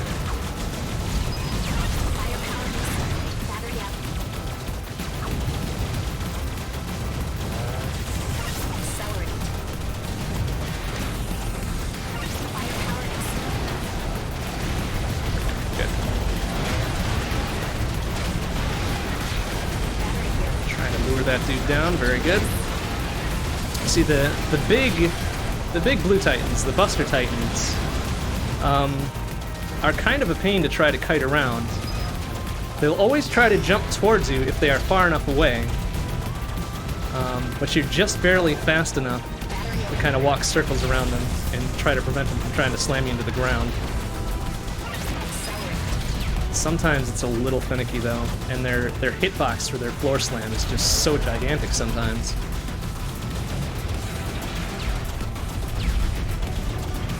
Oh, we're already on layer 26, so Casino Layer, the Revenge.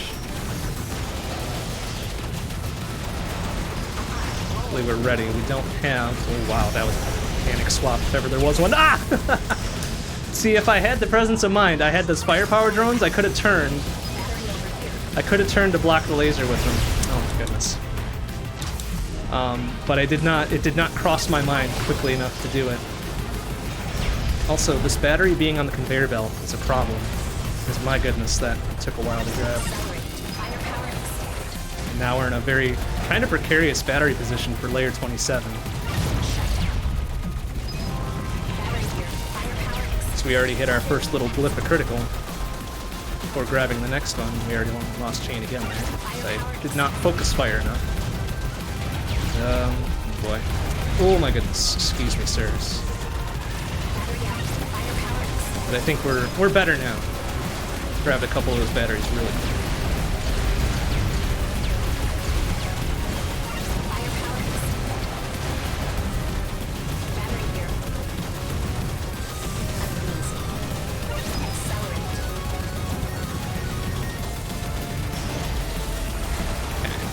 The green 28s here.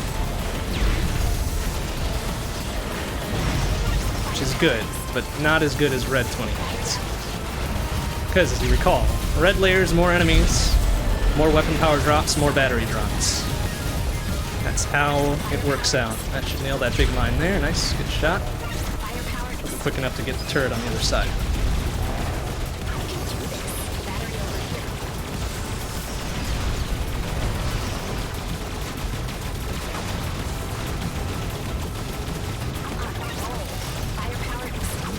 Uh-oh.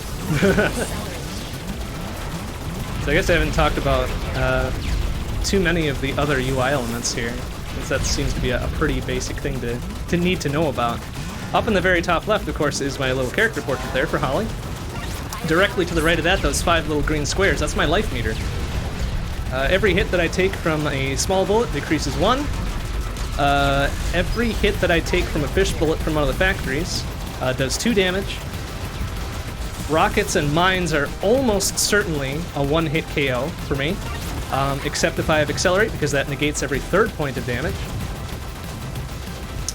Health does regenerate eventually if you go a certain amount of time without taking any additional hits. So if you see me start to dance around a little bit more and not move as efficiently as I have been in the past. See, there we go. I took a spread of 5 bullets there right away. And a laser. Laser is almost instant down as well, depending on how much of it you catch to the face. Oh my goodness, and those fish bullets are tearing me up too.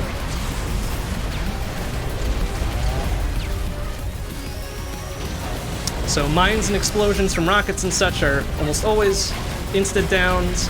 Lasers, if you catch it full on in the face, is almost necessarily an instant down. Getting smashed by a Buster Titan, the big blue dudes, is almost certainly an instant down. That's where Accelerate's really come into handy, to ignore every 3rd damage with it.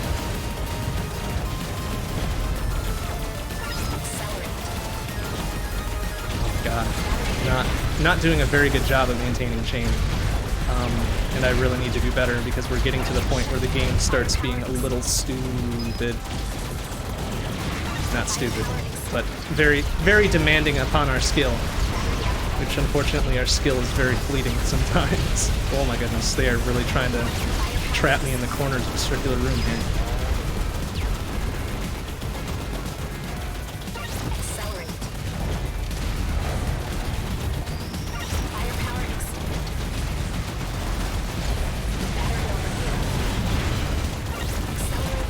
Just wait there and let the battery come to me.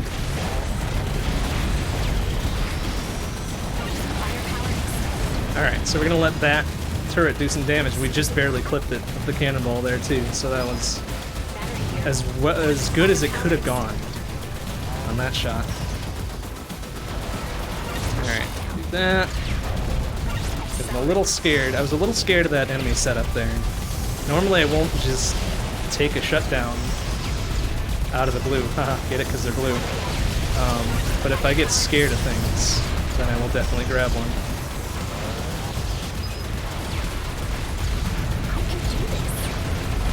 Because their benefits are quite good. As covered very early in the first run, they refill your health instantly, they freeze every enemy on the screen. Every enemy that's frozen takes double damage from all sources, as well as making you invincible for a good 3 to 4 seconds. So you can do a lot with them.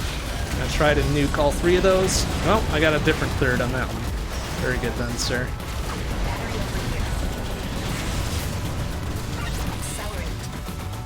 So shutdown's very good. A very good panic power-up. Assuming one is within reach. But if I can help it, I will always try to go for fire powers and accelerates before that.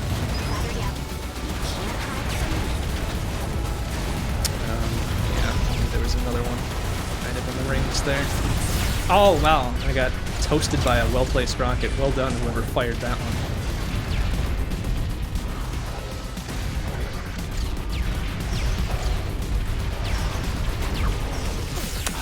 Goodness.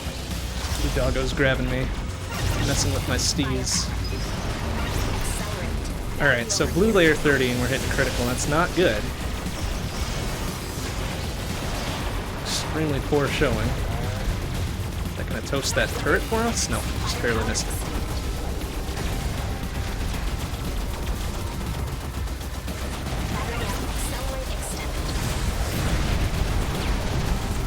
I'm gonna grab that and clear out some of these big bullets. Try to make use of our few seconds of invulnerability there.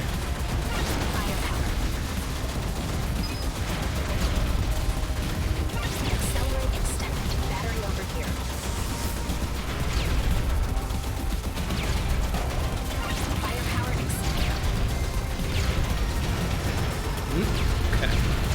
Oh boy, doubling up on those. I was hoping one of those was going to turn to accelerate right before. So we didn't kind of overstep the double stack of firepower, but I think it worked out that way.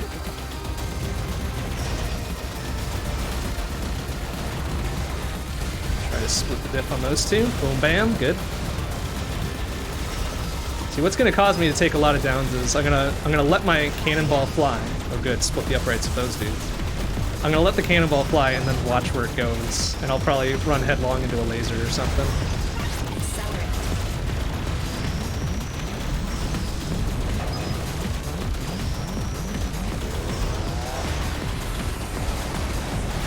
Oof. Or just get totally toasted by a bunch of fish bullets. Excellent. Alright, so now we're to 31.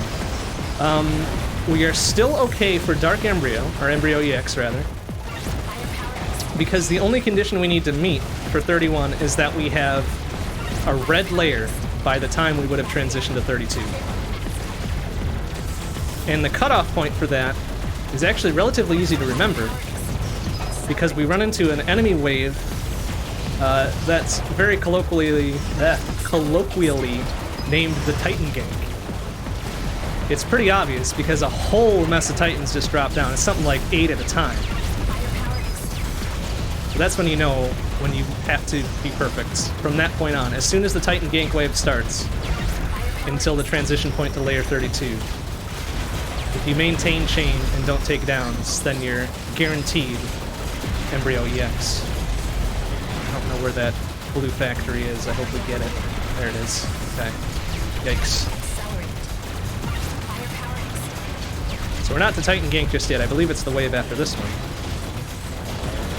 We'll know it when they start appearing with a vengeance. Yeah, here we go. Here's Titan Gank. There's just so many of them. It's such a ridiculous wave. I'm gonna take a little coward shutdown there to get through this. There's just too many of them. Luckily, a well-placed cannonball or two really will reduce their numbers. So from here on out, we need to not take a down or a chain break. And then we will have our first Embryo EX encounter. And he's a lot like his lighter colored brethren, so here he is. Here's Embryo EX.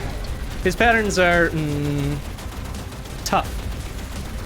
They're tough if you're not used to them. Because even the very first phase, he is spitting like 3 times more bullets than before. And I'm actually going to take a shutdown here, because I really don't want to deal with this.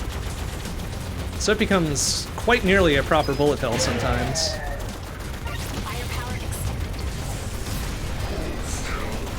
And this third phase is a whole bunch of rockets. Luckily you can pace these pretty well. It's not that big a deal. Should have been earlier on that cannonball. I wasted part of it. This phase, we're going to do this again. This is a little bit of a dicey phase, because you're just barely able to keep up with them. And I don't think I'm going to pace him properly on that cannonball. Nope. He really need to be up in his business. And we got lucky that we didn't drop chain there. And this one's very dicey too when he gets to the second part of it. Like this, no problem. And then boom, boom, boom. Hope you've got good vision, because my goodness, that is a lot of bullets in very sketchy patterns. But we made it. But we made it, and that's good. I'm gonna wait for firepower on this one. I'm gonna try to kite him around to get hit by that. Ooh, nice shot. So we really need to stay up in his business. That was a good Dark Embryo, even with me talking my fool head off. That shut down to get out of the doggo's grasp there.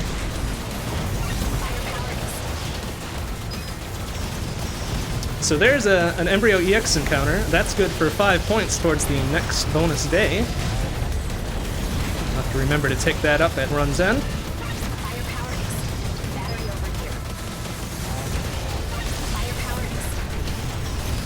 Excuse me. This dude's being caught on the outer walls is not fun. Keep this dude floor-bound. Yes, perfect.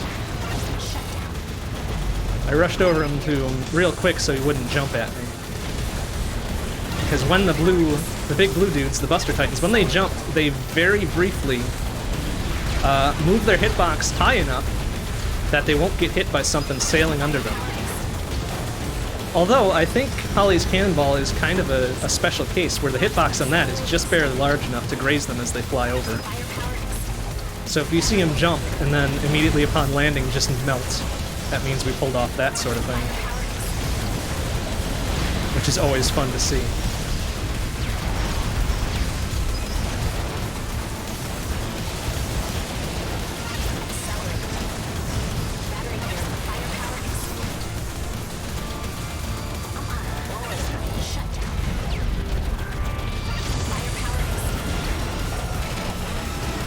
Okay, reserve chain there. It's always a little dicey trying to whip it out and nuke a couple big dudes, because if you're on bad timing with that, you could lose chain before it hits them.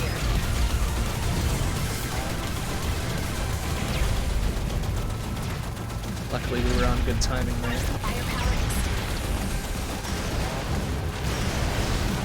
I'll try to kite that dude around. Okay. That's a little scary with a bunch of rockets and wasps and everything just around. It's very bad. Take a little panic shutdown to help us.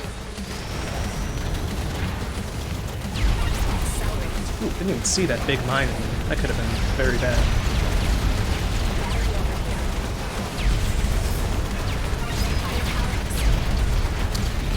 See, with Holly's homing primary, it's a little bit tough to control where your shots are going, because you literally have no control over them.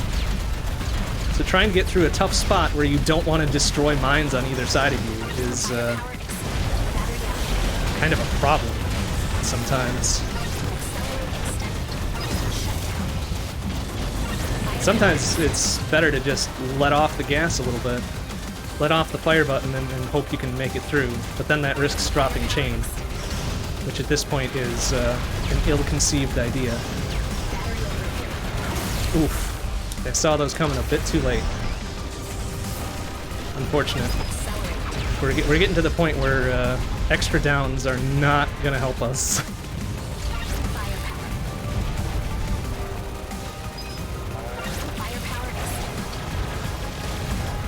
Okay, ooh, I actually nailed that one pretty good.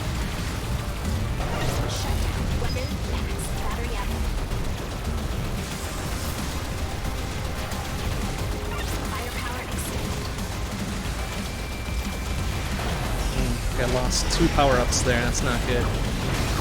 Oh my god, just barely grabbed that. A doggo grabbed me. Needed the shutdown to escape. Oh my goodness, this is all sorts of dicey. There, big dude took a laser in the back from me, so thanks for that, I guess.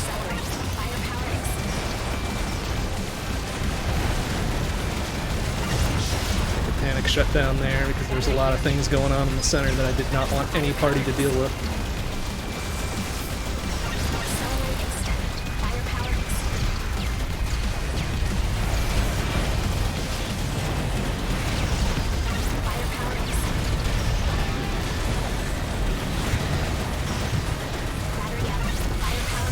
Excuse me. Alright, see, that dude took a took the cannonball as he was jumping over, so he just melted on landing.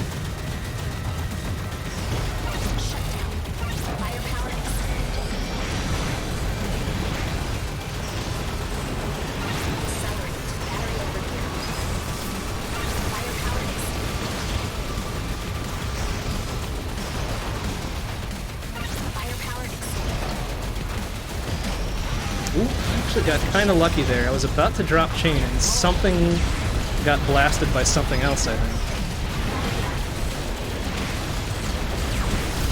Doggo, you need to let go of me now. Okay. Other doggo, you also need to let go of me.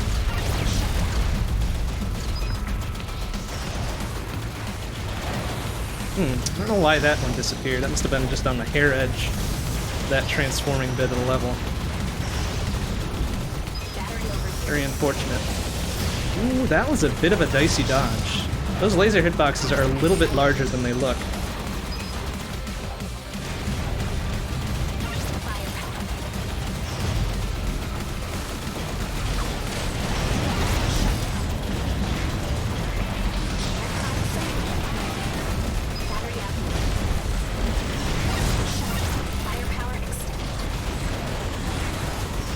Alright, so now we're at 36. This is where it gets exciting.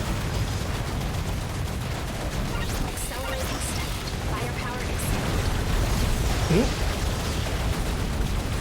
by exciting, I mean you make a dumb mistake, it's all over. Thanks for playing. Good luck on your next run. Jeez, that's a dangerous move. Excuse me. I really wanted that firepower though. Ah! And I paid for it. Paid for it slightly later. Oh, come on. Yikes. Alright, this is actually now scary. So we need a battery drop, thank you. And we also need to get our firepowers back in alignment here.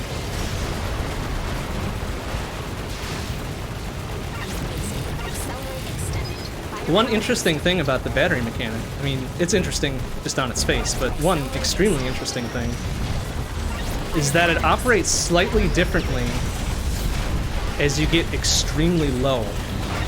Normally you would have to pick up enough, or I think it's, yeah, oopsie. I was thinking too hard and I stood still for too long. Normally you have to get the full battery threshold to get one to pop. But when you start getting extremely low, the game will decide to pop one early for you as kind of a gimme. We call it a pity battery. However, whatever part of the threshold it skips for you gets added to the next battery drop. So it's not a gift, necessarily, as much as it is a loan. Which is neat, but also very frustrating when you should be getting batteries left, right, and center, but you're too much in debt to actually get one. But it does mean you are afforded a slightly longer chance to get your affairs in order. So if you hear me talk about being deep in battery debt or getting a lot of pity batteries, that's usually what happens around that point. You just kind of develop a feel for it. I'm not sure the exact numbers. Oh, for fudge's sake. Should have taken it down there. No, this is extremely bad now, especially on 38. My goodness. Eating a down like that on 38 on the layer of the curse is not going to serve us well.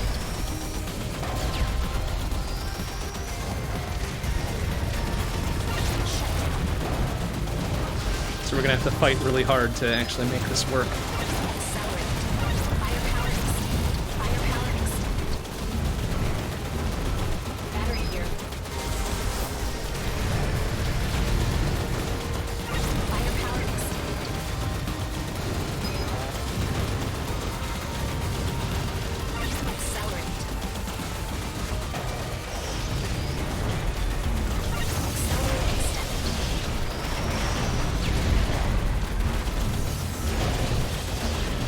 Right there, that was probably a pity battery for me, since it popped very late.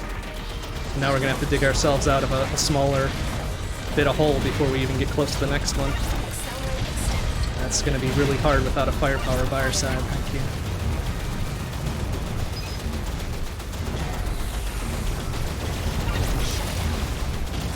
We're gonna lose it probably right here. Yep.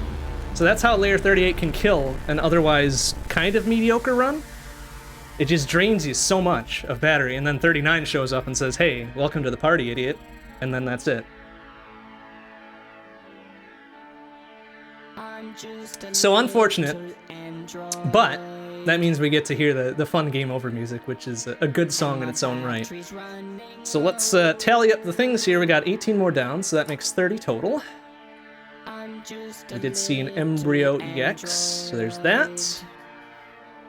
No Justice Surge, that wasn't a victory. I don't think we had any more new followers or subscribers during that. That's fine. That's fine and cool, and no bets. So we're up to, let's see, 35, 55, and 95, plus 140. 235, huh? Okay. Okay, we're well on our way. That's right, I don't expect to win all of these. Because even with, like, full laser concentration going on, these are not guaranteed wins, ever. Holly can be a bit finicky, especially if you, one, take a dumb down. Well, that's true for all of them. But just the way her weapons are set up, it's very critical that you keep them fully powered. But that means we're on to the next one, and the third one for tonight, third and final one for tonight is Cactus. The titular character. Good old Cactus. Her weapons are very fun and traditional, which makes her one of the, again, I don't want to say easier because it's not a very easy game mode to play. It makes her a very fluid and consistent character to play. So if you'll pardon me to change one more time, look away once again.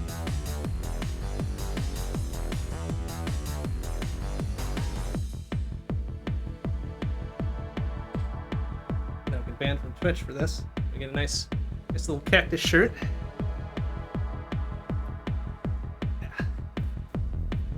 There we go. Excellent. Very great shirt. Good shirt. Good color. Lots of bold colors. I like that. Alright, I gotta set up the borders for those. Bonk, bonk, bonk. Excellent. Ready to go for Cactus. No, I don't quite have every shirt. So there's 9 characters in total. There are shirts for 8 of them. All of them except for Licorice, which is unfortunate. And then the first go around of the Coral shirt I missed. So I don't have a Coral shirt either. So for day 2 and day 3, which has Licorice and Coral respectively, I will not have a relevant shirt for those 2. But we do what we can. I do have the other 7. I still have not badgered the developers enough to say, hey, could you rerun the Coral shirt, please? I would like to complete my collection a little bit further. But okay, all right, we're at a good kind of break point to do a little recap. This is Infinity Drive for Life, multi-day charity stream supporting Extra Life, which in turn supports Children's Miracle Network Hospitals. Any donations received tonight go towards Children's Wisconsin, Children's Hospital based in Wauwatosa, Wisconsin, to help out with their COVID-19 Impact Fund. Extra Life doesn't take anything off the top, just the standard financial processing fees, like X number of cents plus whatever percent. That's standard across pretty much every credit card or whatever processor that does happen to be out there. But they don't take any more off the top. Everything goes directly to costs, which is fantastic. We're at $140. Again, thank you very much to everybody who has donated thus far. I would certainly encourage you, please, please, please, to donate as well. Keep donating, donate again, donate it for the first time, whatever. I'll just say my piece on it and then shut up, because I know not everybody is either willing or able to donate, which is just fine. That's fine. I'm just happy to be here and streaming for a good cause and providing some measure of entertainment. So here we are with the third and final run of the evening. This is run 3 for Cactus, the titular character. You can see her weapons on the bottom there. Her primary being an assault rifle, the secondary being a very short-range flamethrower.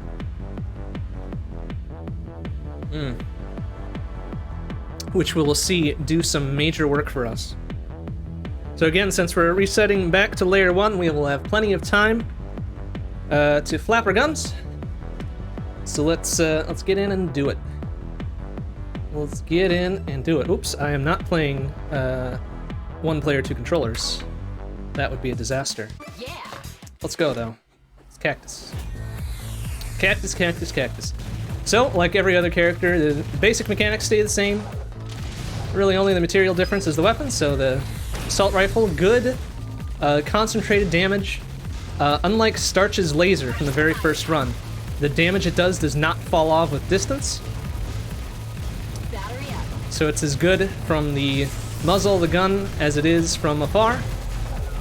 And then the flamethrower, the secondary, just melts everything. Very high damage. I already dropped chain because I'm good at this game, I swear. But incredible damage on the flamethrower. It's metered for as long as you hold the button. It's not a one and done like Holly's cannonball. It's more like Starch's micro missiles, where you can use as much or as little of it as you want to, and then it recharges like every other secondary.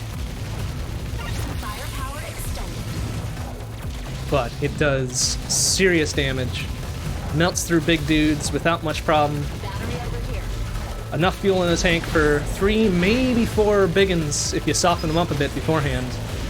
But it's extremely short range, so you gotta get up in some grills.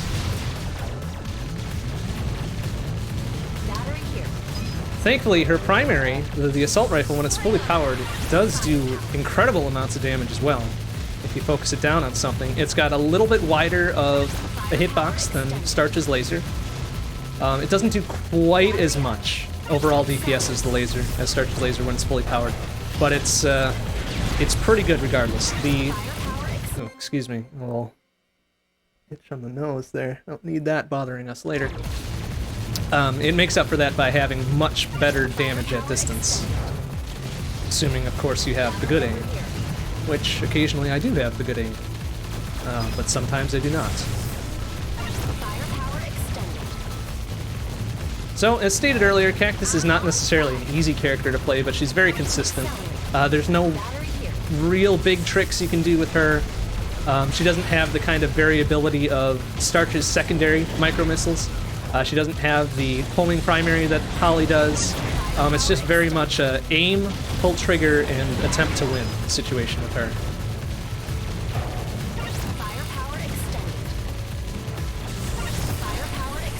Oh, hey, VD Joe. Donate link is failing in your browser. Ooh, sorry. Well, alternative, there is an extra life panel in the Twitch info below if you can get to that as well. Or you can go to Extra Life's site and search for I think it's just my name. I think it's just my real name, Adam Ziegler. If you search for that, it should bring it up as well. I don't know why the link wouldn't work for you though. It seems bizarre, but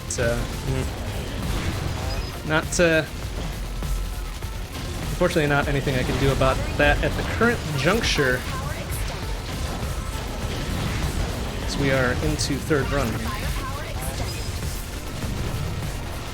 Either way, as long as it goes through Extra Life, it'll show up as soon as it goes through. Thank you very much, by the way. Preemptive thank you to Beauty Joe for your donation. I will get to reading it off when it comes through, since we are in a good position to do such things without getting too distracted.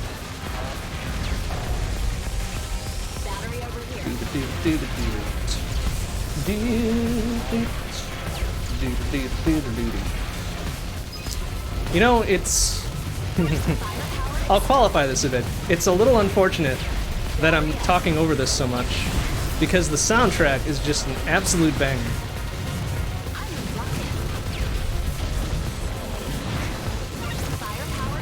And even though I would 100% encourage buying the game, I would encourage at least grabbing the OST, because it is some spicy goodness.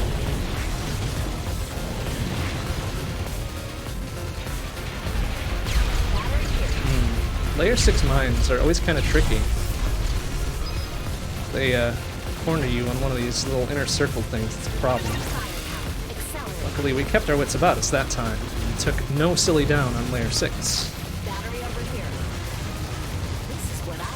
I think so far we've managed to hit double digits both times, right? For Starch, it was 25, I want to say, which was pretty good. And for Holly, it was 10, so significantly worse, but still double digits. That I will have to make note of for when I run the scores for the contest later on. Oh, was it 22? Okay, I gave myself a bit too much credit there. Thank you, Kelly. Either way, I will have to go back and confirm to have the accurate info. So alright, so here you see the flamethrower in full glory. Jeez, look at how much that melts Embryo.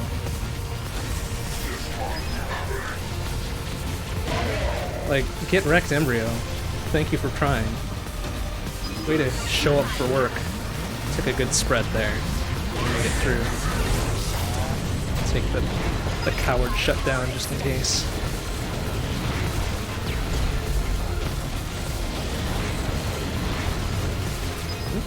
Easy. Firepower extended. Battery over here.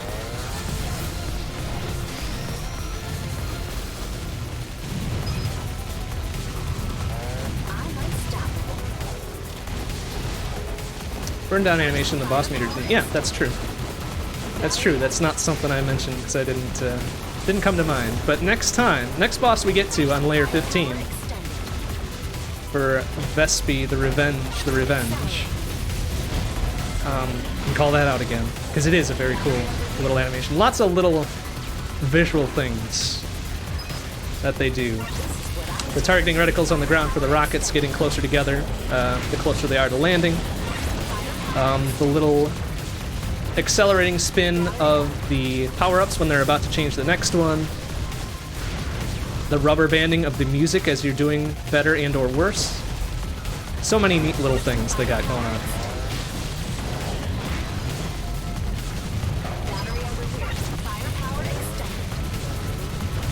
The little recharge bit for when your health is coming back.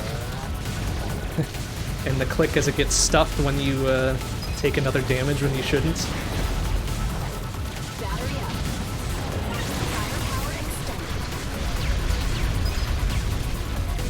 I'm on fire.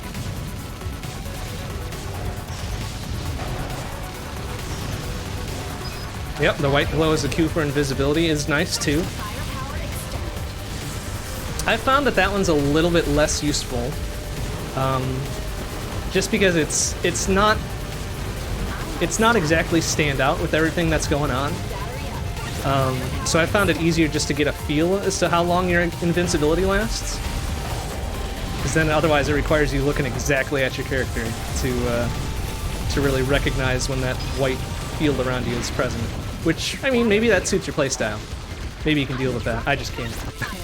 Because that means I'm looking at my character and not looking at where I'm aiming or where I'm going. I find that particular mechanic of it to be a little bit funny, though, because it's something they call out directly in the opening tutorial. Is like, hey idiot, well they don't say idiot, those are my words, but hey idiot, swap weapons to be invincible for a bit. Maybe they don't call out the white field effect, but they certainly call out the weapon swap effect. I don't remember. It's been so long since I played the tutorial. I missed it entirely the first time I went through it. But, I mean, that's just something you learn to work out eventually. So, melt, melt, melt, and even a little bit left over for that turret.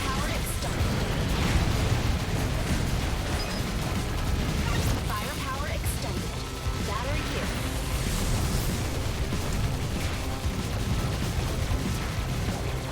Yeah, the weapon swap dodge. I also was in the camp where I didn't realize that was a thing until very, very late in my first playthrough. Battery up. Firepower extended. I think I was actually on the final boss fight, spoilers, Medulla, before I figured out that's what it did. So it's such a tough fight to do without knowing about weapon swap invincibility. Like, holy heck, it will mess you up.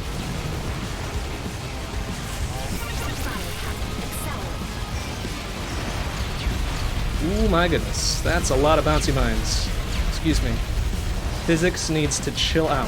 Battery up.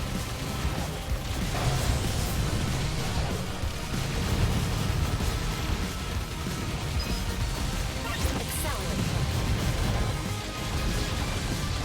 Firepower. Battery here. Firepower extended. Bring 'em on. Accelerate extended.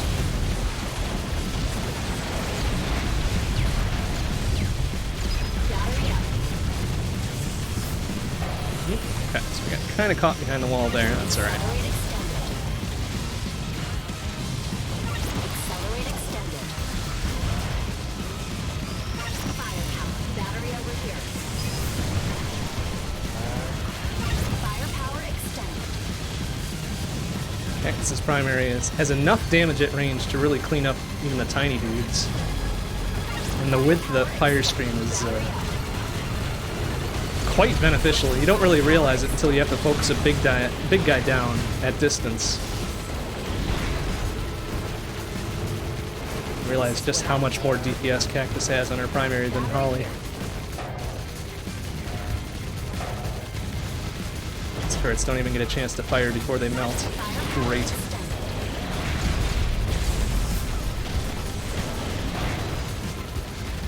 Firepower extended. Battery up. Ooh, that was a spicy dodge. All of those mines had opening day seats at my face. But I'm like, no man, get out of here. No early seating, please. Okay, I didn't want the shutdown out of that. They were too close to really effectively separate. Accelerate extended. Battery over here. Luckily, the red damaging wave that the big red dudes, the Blaster Titans, put out, stops as soon as they die. So if you want to get real cheeky...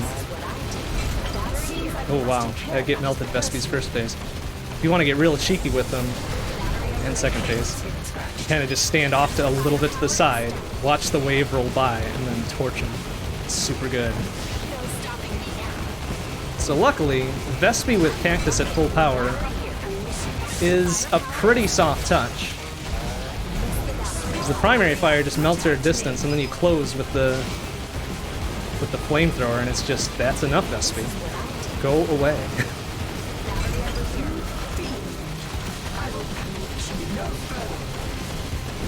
We're not even gonna get around to that other battery. Melt her first.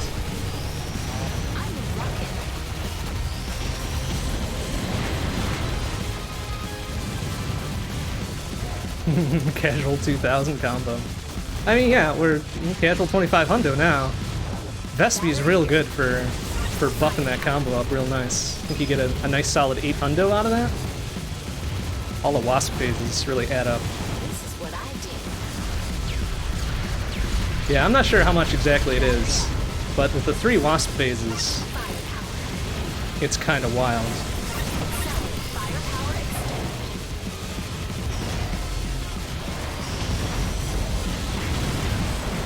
Battery here.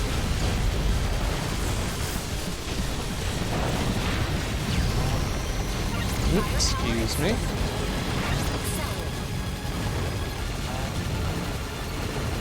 As soon as we finish the Slayer, we'll take a brief pause to hydrate. Hydration is important.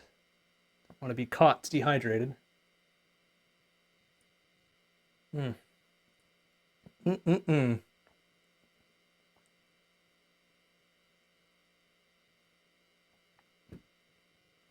Ah, that is, as they say, the good stuff. Okay, back to it. If we're good enough, we'll say hello to a 3000 chain. That dude had something to say about it. I'm like, no man, get out of here. Extended. Battery over here.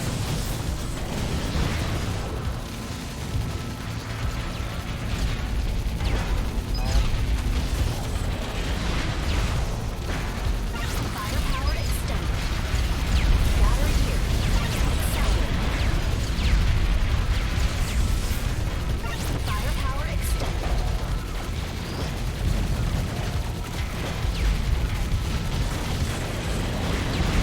Bring 'em on.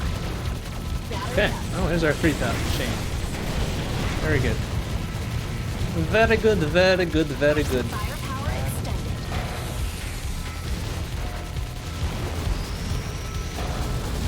Battery here. Firepower extended. Doggos, please. I'm on fire. No touch. Only look. No touch.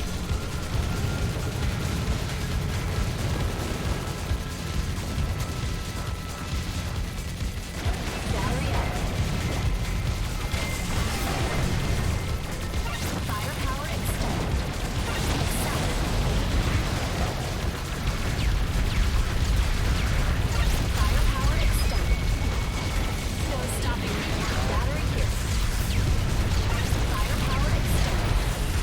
has a very smooth and good 18. I enjoy those. See the distance damage of a fully powered Cactus assault rifle doing the work. Doing the work right there. Oh, nice. Thank you for the bits, guy. I can add those to the counter. It's good for 5 more points towards the next day. Remind me to add those at the end of this run. So I am liable to forget. With the amount of stuff that goes on in a typical Infinity Drive run, I'm liable to forget all sorts of things.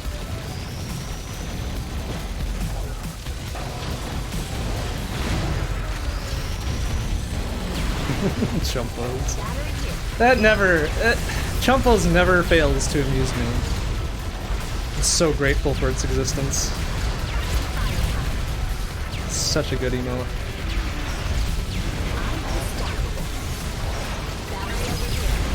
Alright, they're getting a little punchy with those lasers and I don't like it. Please stop. Thank you. No stopping me now. Firepower extended. Grab one of these accelerates. I don't like being without accelerate once we hit about 20 or so. Just because some of the battery grabs do end up getting very spicy. I'd rather not have to move over to them full. That one was pretty easy because it dropped right there, but whatever.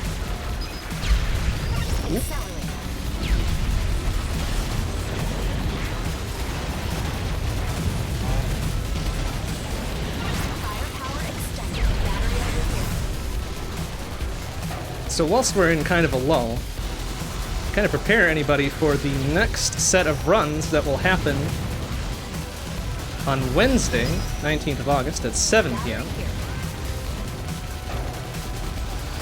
You can get yourself set for the contest by heading over to play.infinitydrive4.life, one of the links at the bottom of the screen there.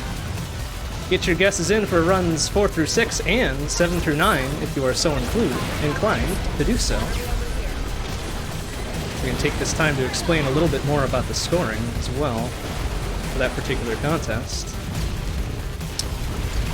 You would think that because there's a fixed amount of enemies, in large part, that guessing the total amount of enemies destroyed would be kind of a trivial thing to do, right?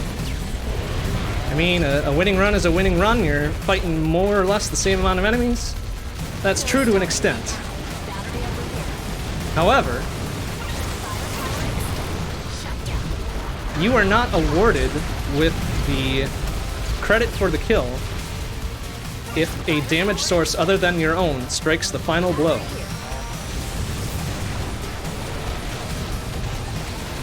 So for example, if a rocket from a doggo or a mine from a bomber titan or a mine can or something, or even these red lasers, destroys an enemy, it does not count as one of your kills.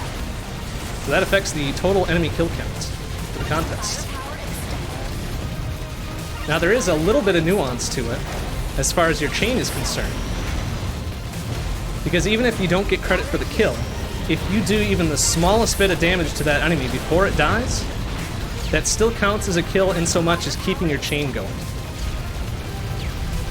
So if I put one little tick of damage on those mines and then it falls into a hole, because mines are smart like that, it will still extend my chain. If it just falls in on its own without me touching it, that doesn't count. There are also a couple different, I think by a couple that's literal, there's only 2 different enemy object types that count only for the chain refresh and not for an enemy kill count. One is the mines that the bomber titans produce, so the big white dudes. Those mines that they huck at you will count for chain refresh, but will not count for kill. So like those dudes, the lighter colored mines. And also the wasps in any of Vespula's human phases. Specifically the ones in her final phase. Ah, rip chain. There's a whole bunch of stuff over there, but that was like a good solid 4,000 chain. So pretty good, pretty good, pretty good. We should have enough to meet or exceed that count by the time we get to the end. Ouch! I don't have to keep doing that. Big old burst there. Oh, I guess there is another object count that, or object type that counts for a chain refresh but not a kill. Any of the fish bullets from factories will also refresh your chain when you destroy them. Oh, yeah, I think you're right. That was the first down. Ha! 22 again. Nice. Alright, you know, I can be happy with 22. That's pretty solid. Most of my downs have been single digits. Most of my layers of first down have been single digits, so that's slightly more embarrassing to take those, but a 22 is pretty good. Ooh, almost took another one there because I wasn't paying attention. Hello, Justice. We're just gonna torch you here. See, there's the burn down effect of the boss meter that I forgot to point out in the Vespi fight, but in full effect on the Justice fight. Torch. Bonk. It's so good.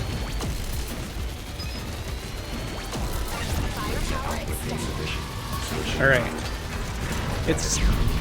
trying to get the surge on this is going to be a bit dicey because... Yeah, no, we didn't get it. I was trying to meter my damage out. Because really the only way to get the surge on Justice is to destroy his final head in close enough proximity to him, to his body, when he's at low enough health that the explosion takes him out. That's where you would get the Justice Surge from. But I'm really poor at doing that, apparently. It's not the easiest thing to do. But so we are 0 for 3 on the Justice Surges tonight. Unfortunate. But what are you going to do?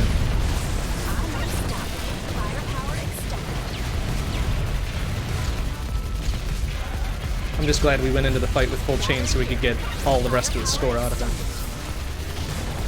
Because the only things that count for... I guess that's another object that counts for chain refresh and not a kill count. Any of the capture balls that Justice puts out, and any of the fence posts he puts up, will refresh chain but will not count for an enemy kill. So if you go into the Justice fight with, say, like a 5 chain or something, I mean, pretty much the rest of the fight is worthless as far as points are concerned. Because despite Justice's very high base point count, if you're not getting the full 10x out of it, or the 15x on the last phase, it's pretty much, well, GG, rip score. But that's alright. We're not really going for huge scores here. We're really just looking to survive. And that's a perfectly valid way to play Infinity Drive.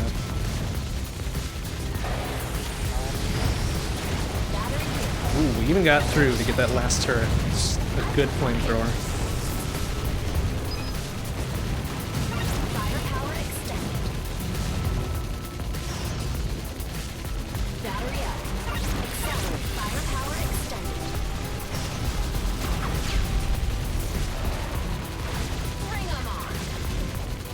So I guess I didn't talk about this in the very first run, so I was talking about a whole bunch of other stuff. But the 6 things of the scoring contest are the 5 stats that get shown on the end screen. Total time of the run. Total time of the run. Total number of downs. Total enemies destroyed. Maximum chain. And the final layer reached. And then the 6th element of the scoring contest is the layer of first down. So slapping all those together gives you a full score entry for the contest. Depending on how you guessed for these runs so far, they can swing very wildly. Like we took our final spill with Holly on 39. That's kind of disgusting. But we made it through on a Starch run that probably shouldn't have made it through. So that's another thing. And the final results of this Cactus run? Who knows? Who knows what's gonna happen?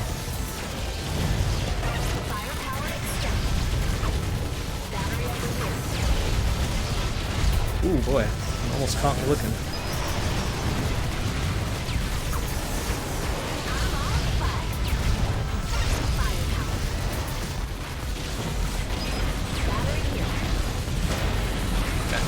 Good layer 25, even though that can be a bit of a problem.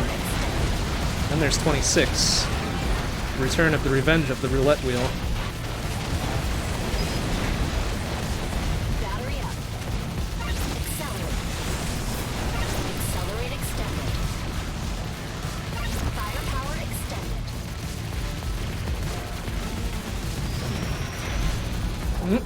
That is a... alright. Rip chain.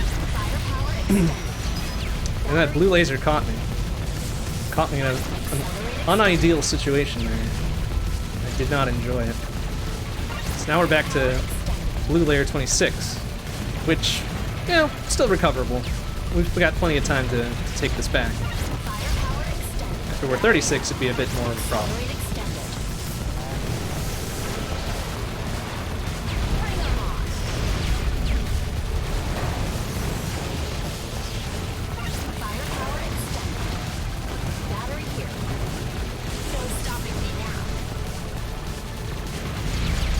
That was a curious mind can break. Just shoved my back right into it. Always lift with your back. Whoa, boy. Excuse me. A whole series of those turrets light up at once. That's not good. Even though the firing pattern is really regular and easy to predict, once they start overlapping, it's questionable time getting around them.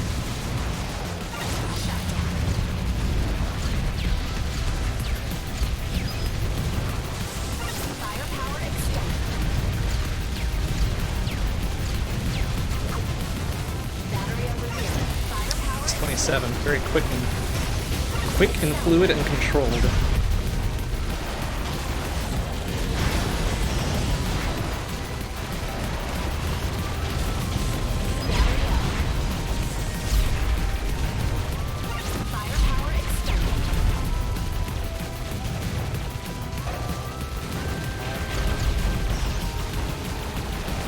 Alright, once we get to a calmer part of 28 here, we'll do another quick pause for hydration, because it's very important.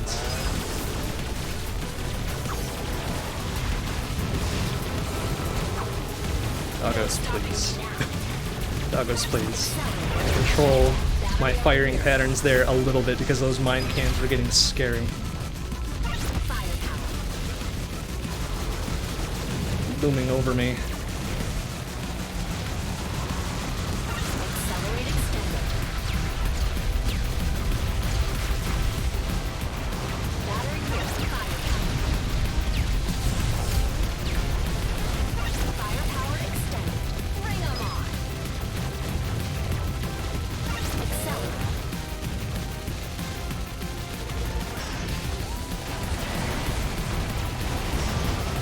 That would have probably qualified as a slower part of 28. Oops, I just blazed right through it.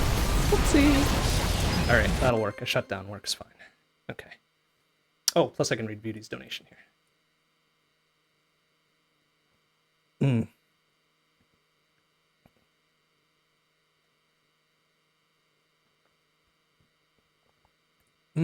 Okay. Very good then. So, Beauty, your donation from earlier, $25. Gonna need some choice noises when things start getting hectic. Oh no. Could you possibly be referring to the squawks? I think that's what you're referring to. My goodness.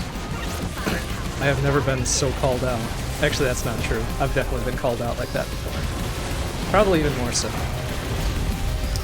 But yes, you see, you can't... Like, here's the thing. Right? Here's the thing about the Bond Squawks. They can't be forced. Like, you can't just do them on command. They gotta be natural. They gotta start from, like, the heart, or maybe deeper in the gut, but they gotta flow free. They gotta just come on their own time, you know? Oh, geez, that was a little scary. There's that laser and the rockets incoming.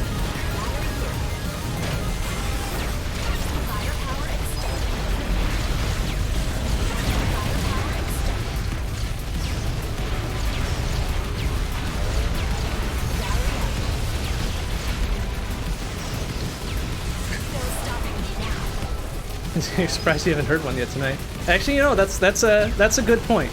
My working theory on that is, I'm doing my best to keep things a bit more PG than usual.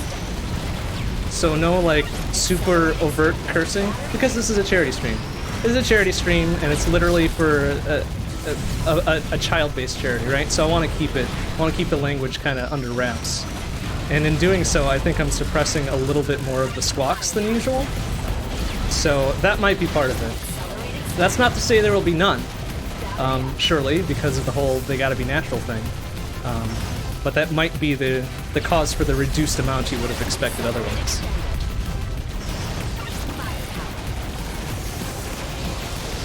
Also, I really should have maybe put that as a stat to guess in the contest too. Dang it. Alright, maybe next time. Maybe next time. Because the game does not appear to be populated by cowards. Wow! What's up with all the SBC callouts here? Come on. Come on, man. You can't do that to me. Actually, you can. You're well within your rights to do that. And there are no cowards. You're very right. I mean, the cowardice bit is like, every robot is here to do a job. Like, they're not gonna just show up and run away, so they ain't cowards. They're at least here to try to do their jobs, even if they're gonna fail at it, ultimately. So no cowards present.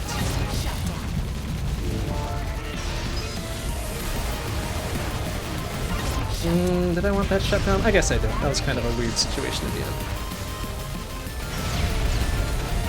It's all the way over there. That's a bit dangerous.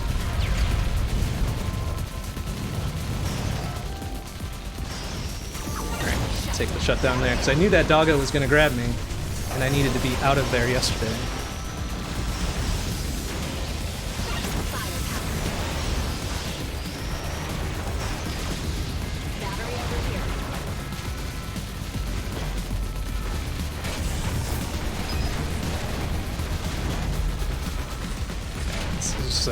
You're blocking a lot of the routes there with Mind King. I don't like it.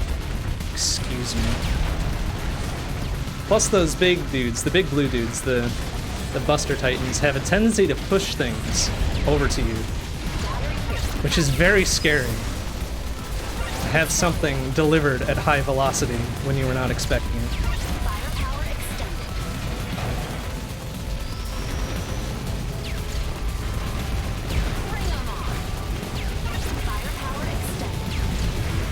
Careful. The random mines popping down to say hello. Asking me if I want to change my long distance provider, but you know, honestly, I'm good with what I got. Thanks, guys. Thanks. And I'm sure I'm showing my age with that comment, for sure.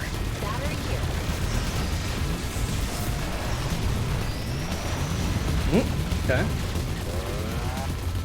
A little touch across the face that time. Felt a little warming sensation. Let's grab all three of those, why not? They're sitting there, ready for me.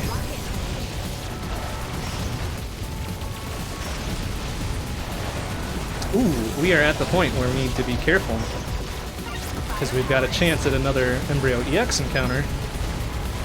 Not quite to the Titan gank of 31 just yet. But it is approaching rapidly. Not there. I think one more wave.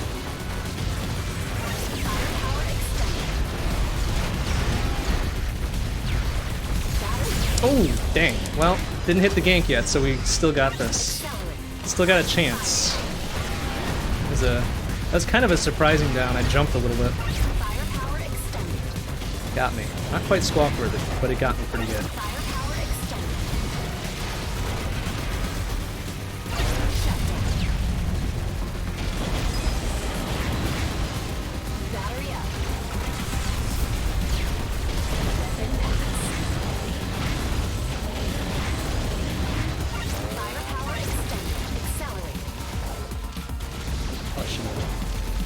Burned that there.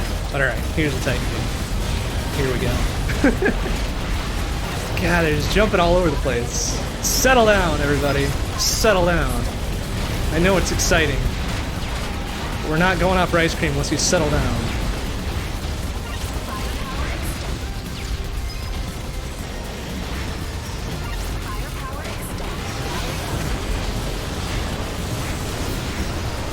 Okay, we're through the main part of the gank. We just need to not get sniped by any of these tiny little dudes now.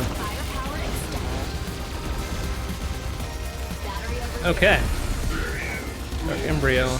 Again, oh, I don't think we're gonna get to that battery. I would really like to get to that battery though, so maybe we'll hold off a bit. There we go. Probably for the best to control that fire. Oh, whoops! Let's not stand right next to him though. That was a poorly conceived idea. Yeah, I briefly forgot which phase I was on.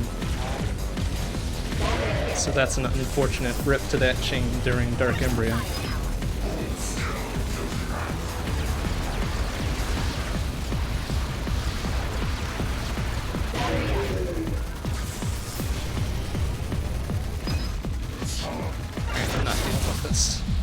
I'm not dealing with most of this. I'll still have to do a little bit of work on the way through, but not nearly as much if I hadn't grabbed that shutdown.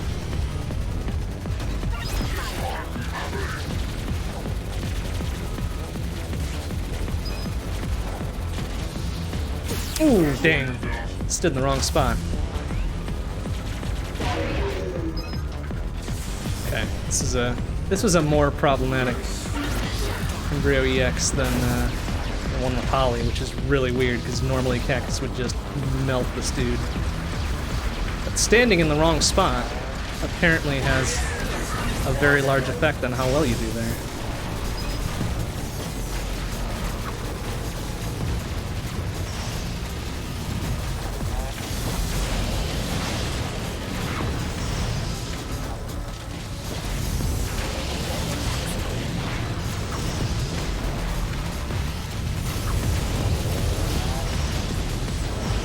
These dudes hitching a ride on this conveyor belt needs to stop immediately.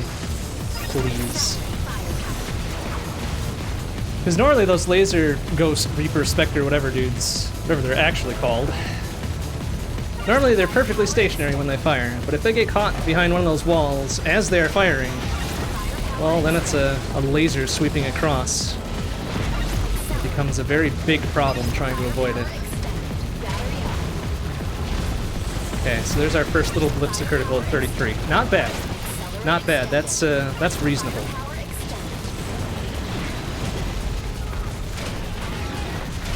Dare I curse my own run here? I feel pretty good about it.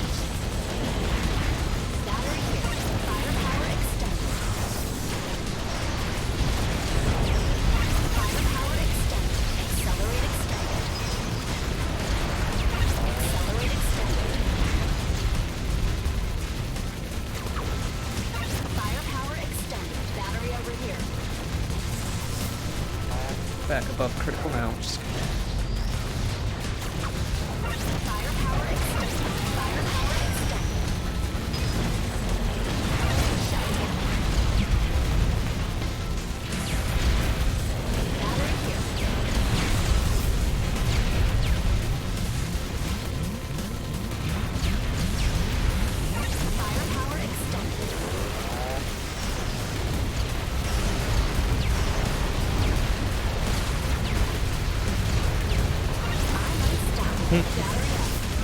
Yeah, that was a bit dangerous with all the rockets trailing me there, but actually might have helped me more than it hurt.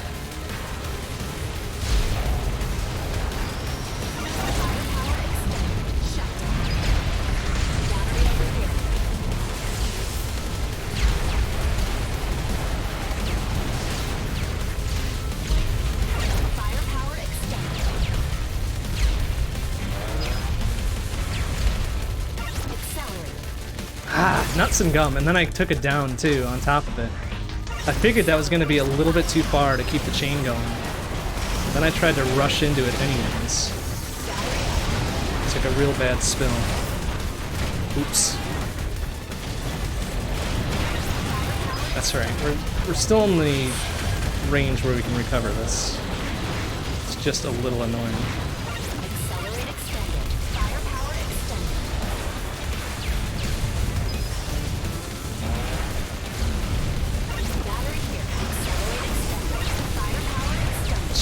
Doggos getting real grabby.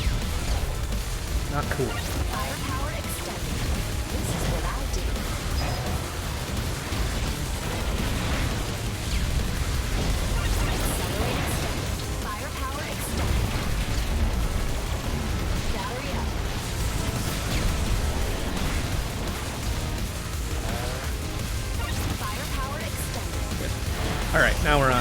better pacing. Back to red layer. Avoid it getting squashed. Or detonated, smashed, or any other number of untimely ends. Firepower extended.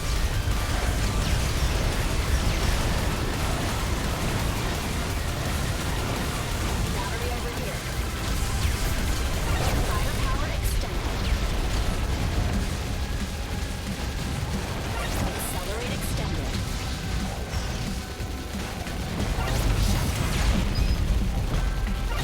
Ooh, that double shutdown. Ouch. That hurts my soul a little bit. That's a big waste of power-ups. Whereas one shutdown is good for panic measures, getting two right in a row like that is just worthless. Oops. Nice. Accelerate extended. Bring 'em on. Firepower extended. Oh, I didn't focus down the big blue dude right in front of me. Instead, opted to go for the turret. Got me a chain drop for my trouble.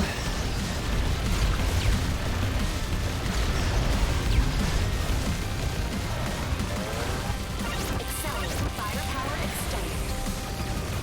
Let's go back to blue 36. Just kind of Battery getting to the point where entering a layer of blue is not good. Not good for our longevity. accelerate extended. Accelerate extended. Firepower extended. No stopping me now. Battery up. The fact that we're keeping critical at bay, despite all these kind of very silly moves we're doing, is a good sign. It means we've built up enough of a pace here to protect ourselves from silly things, but we need to stop burning those. Battery over here. I'm unstoppable. Ooh, that was dangerous. Like a full-on flip into a can of mines. Certainly not recommended. Accelerate extended. Firepower extended. Sort of a well-timed shutdown there. Got the incoming wave. Firepower extended. I'm on fire. Firepower extended.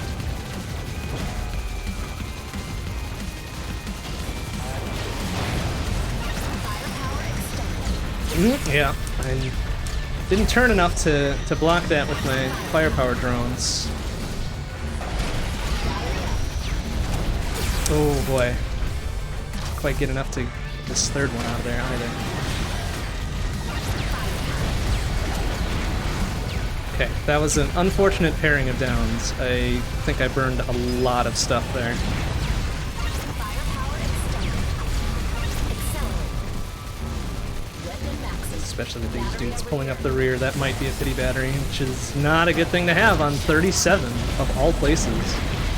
Firepower extended. So hopefully we recover some of it here. Firepower extended.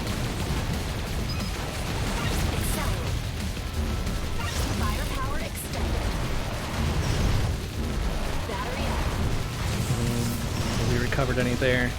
At least holding it off a little bit. Firepower extended.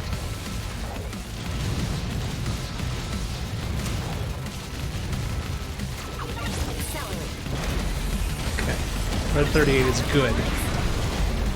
But with the kind of deficit we've built up now, might be a small problem.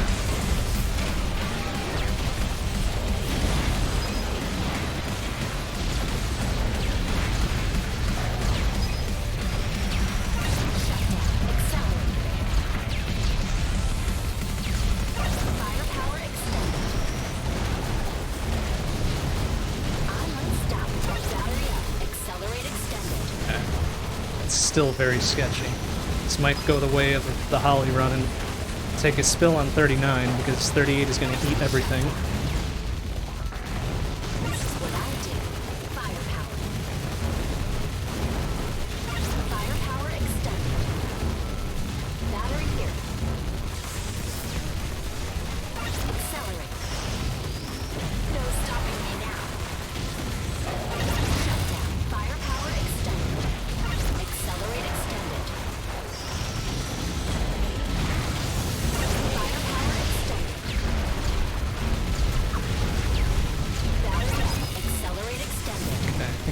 may have recovered a marginal bit there, but that's asking for a lot. This should be the end of 39, 38 rather.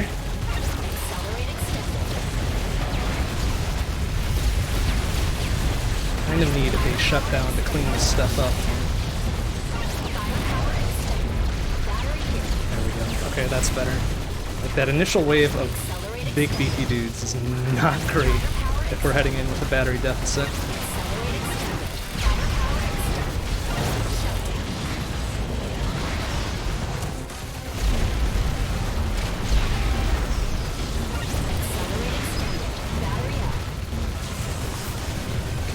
We're just barely holding off. If we can keep the pace and make it to 40, then we'll have a better chance of things.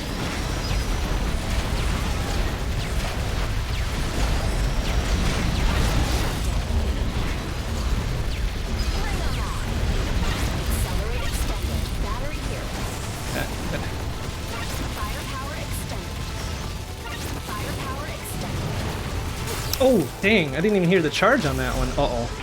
That's a problem.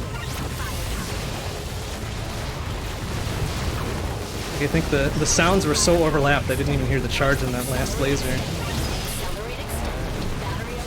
Okay, that's another pity battery, but that might have been at the right time.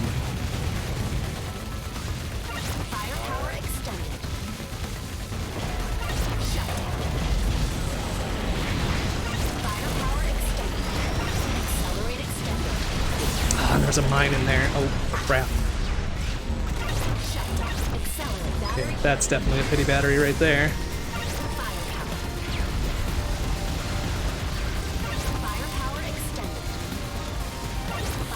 Except for the 40, so now would be the time to start burning all of these power-ups.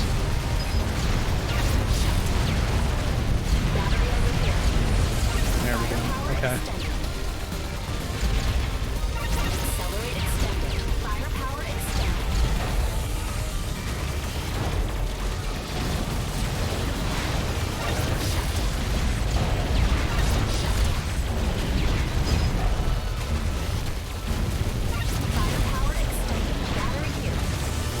Pretty late pop there.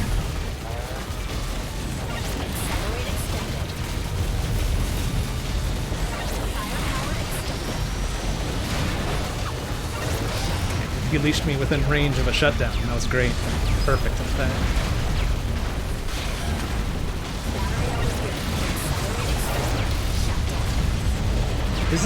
This is kind of a fight to bring this one back. We made some dumb moves in the late 30s, which really made this necessary. Unfortunately, I lost that shutdown right there.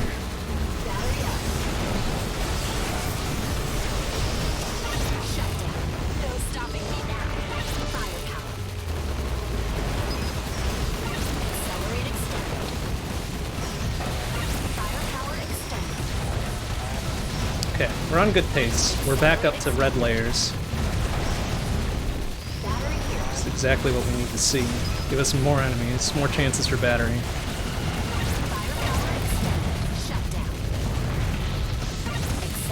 Okay, let's get there.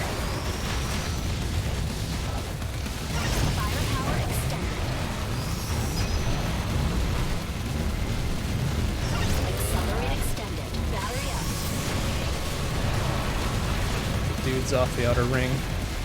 They don't get caught behind the walls and we lose chain for no really good reason.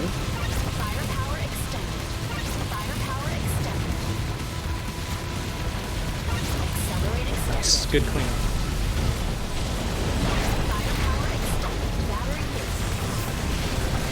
Okay, I'd like to see this here.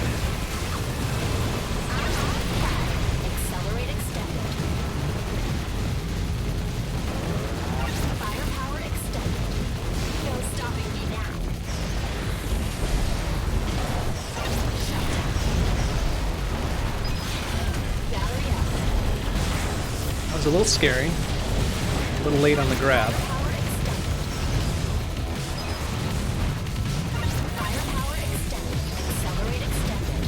Crap, like that. Ah, definitely don't like that.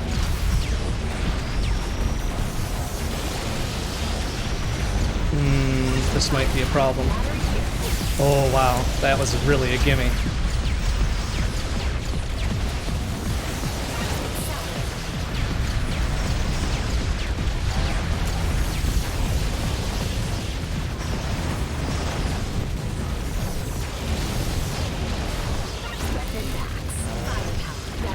Okay. Lucky they gave us that one, because that might have saved us.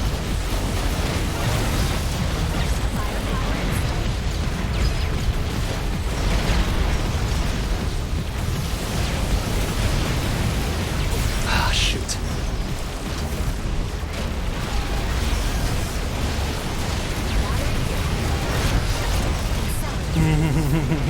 Really banked on that shutdown into accelerate.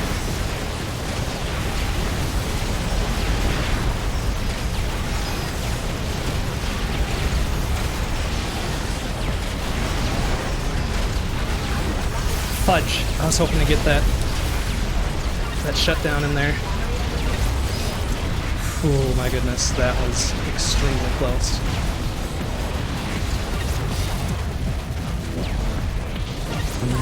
Might have just barely saved it.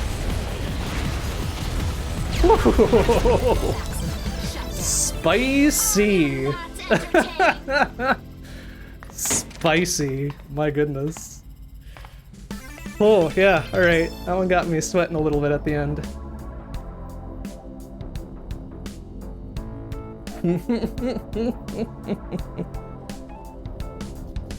Phew.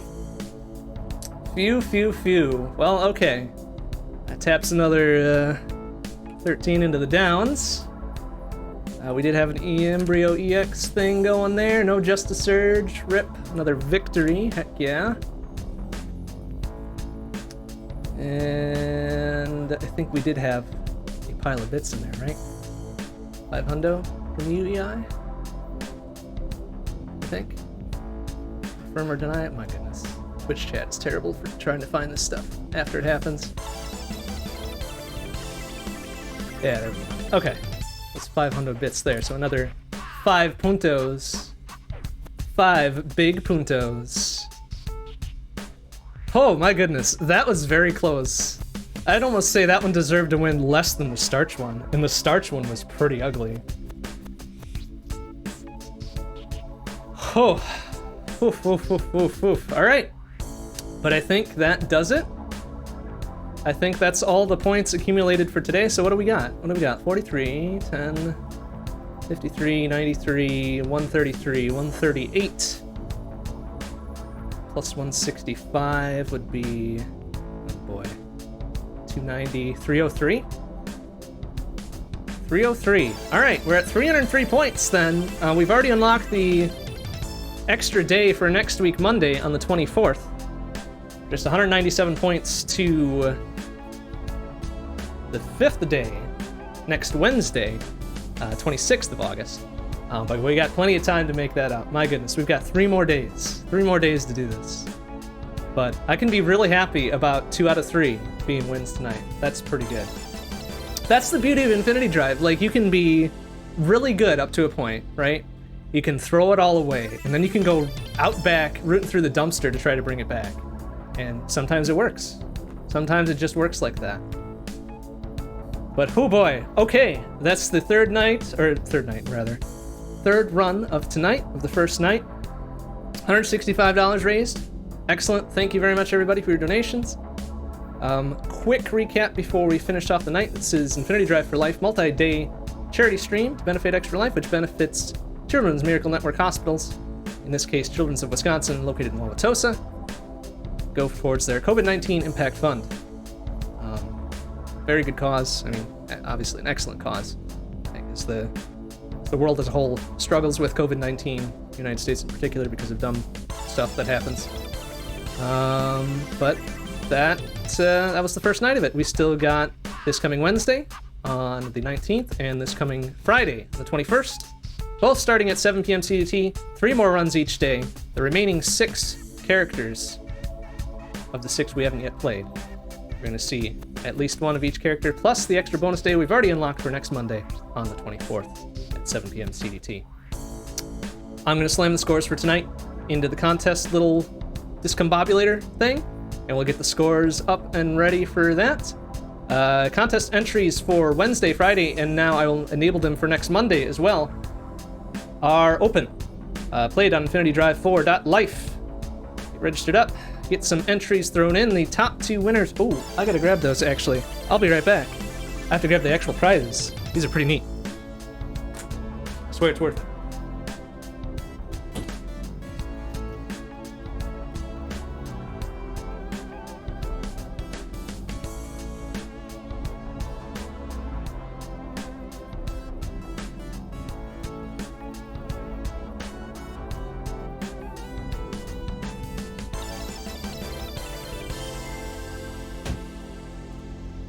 Okie dokie. Here are the 2 prizes up for grabs. Hope this shows up pretty good. These are the 2 physical Nintendo Switch cartridges put out by Super Rare Games. Excellent little things, new in box, still sealed, still probably have that fresh new game smell. As well as the game and the full colored manual. There's also a pack of, I don't know if that's really visible there. There's also a pack of Assault Android Cactus Plus trading cards in there, and a Neato Super Rare sticker. So, physical goodies. 2 of them up for grabs to the top 2 scorers on the scoring contest. If you weren't able to get your entries in for tonight, that's fine. There's still plenty of time to recover, assuming you pick the right numbers for next time. But head on over to play.infinitydrive4.life. Links in the bottom of the screen there. Also, please, if you can, continue donating. It's an excellent cause. I'm going to throw in a little something, probably based around the total number of downs across everything. I haven't decided what amount that's going to be. I don't want to land myself into extreme debt for this, so it'll probably be relatively low. But there's a reason why we're keeping track of all this stuff. All right, so that will do it for tonight. Our next round of this will be this Wednesday, of course, 19th of August, 7 p.m. CDT. 3 more drives. Check on which 3 those are going to be. Shoot, I had these written down and they just all went away for some reason. Cool stuff there. I believe it's aubergine. Licorice is in there too. I think shiitake is also there. My goodness, this is going to be a night. It's going to be a nightmare of a second round because the hardest ones are absolutely in there. Aubergine, licorice, and lemon. Thank you. Yeah, I swear I had these written down. Oh right, and then it's round 3 is going to be the real breaker, considering it's going to be shiitake, coral, and why am I blanking on the last one? Peanut. Peanut will be fun. Shiitake and coral, a little bit less so. But my goodness. All right, looking forward to that. We'll start up at the same time, 7 p.m. CDT. It'll be the same kind of thing. Go through the drives, do some talking, and do some good entertainment for a good cause. So with that, thank you very much everybody for watching. I will see you on Wednesday. Bye-bye.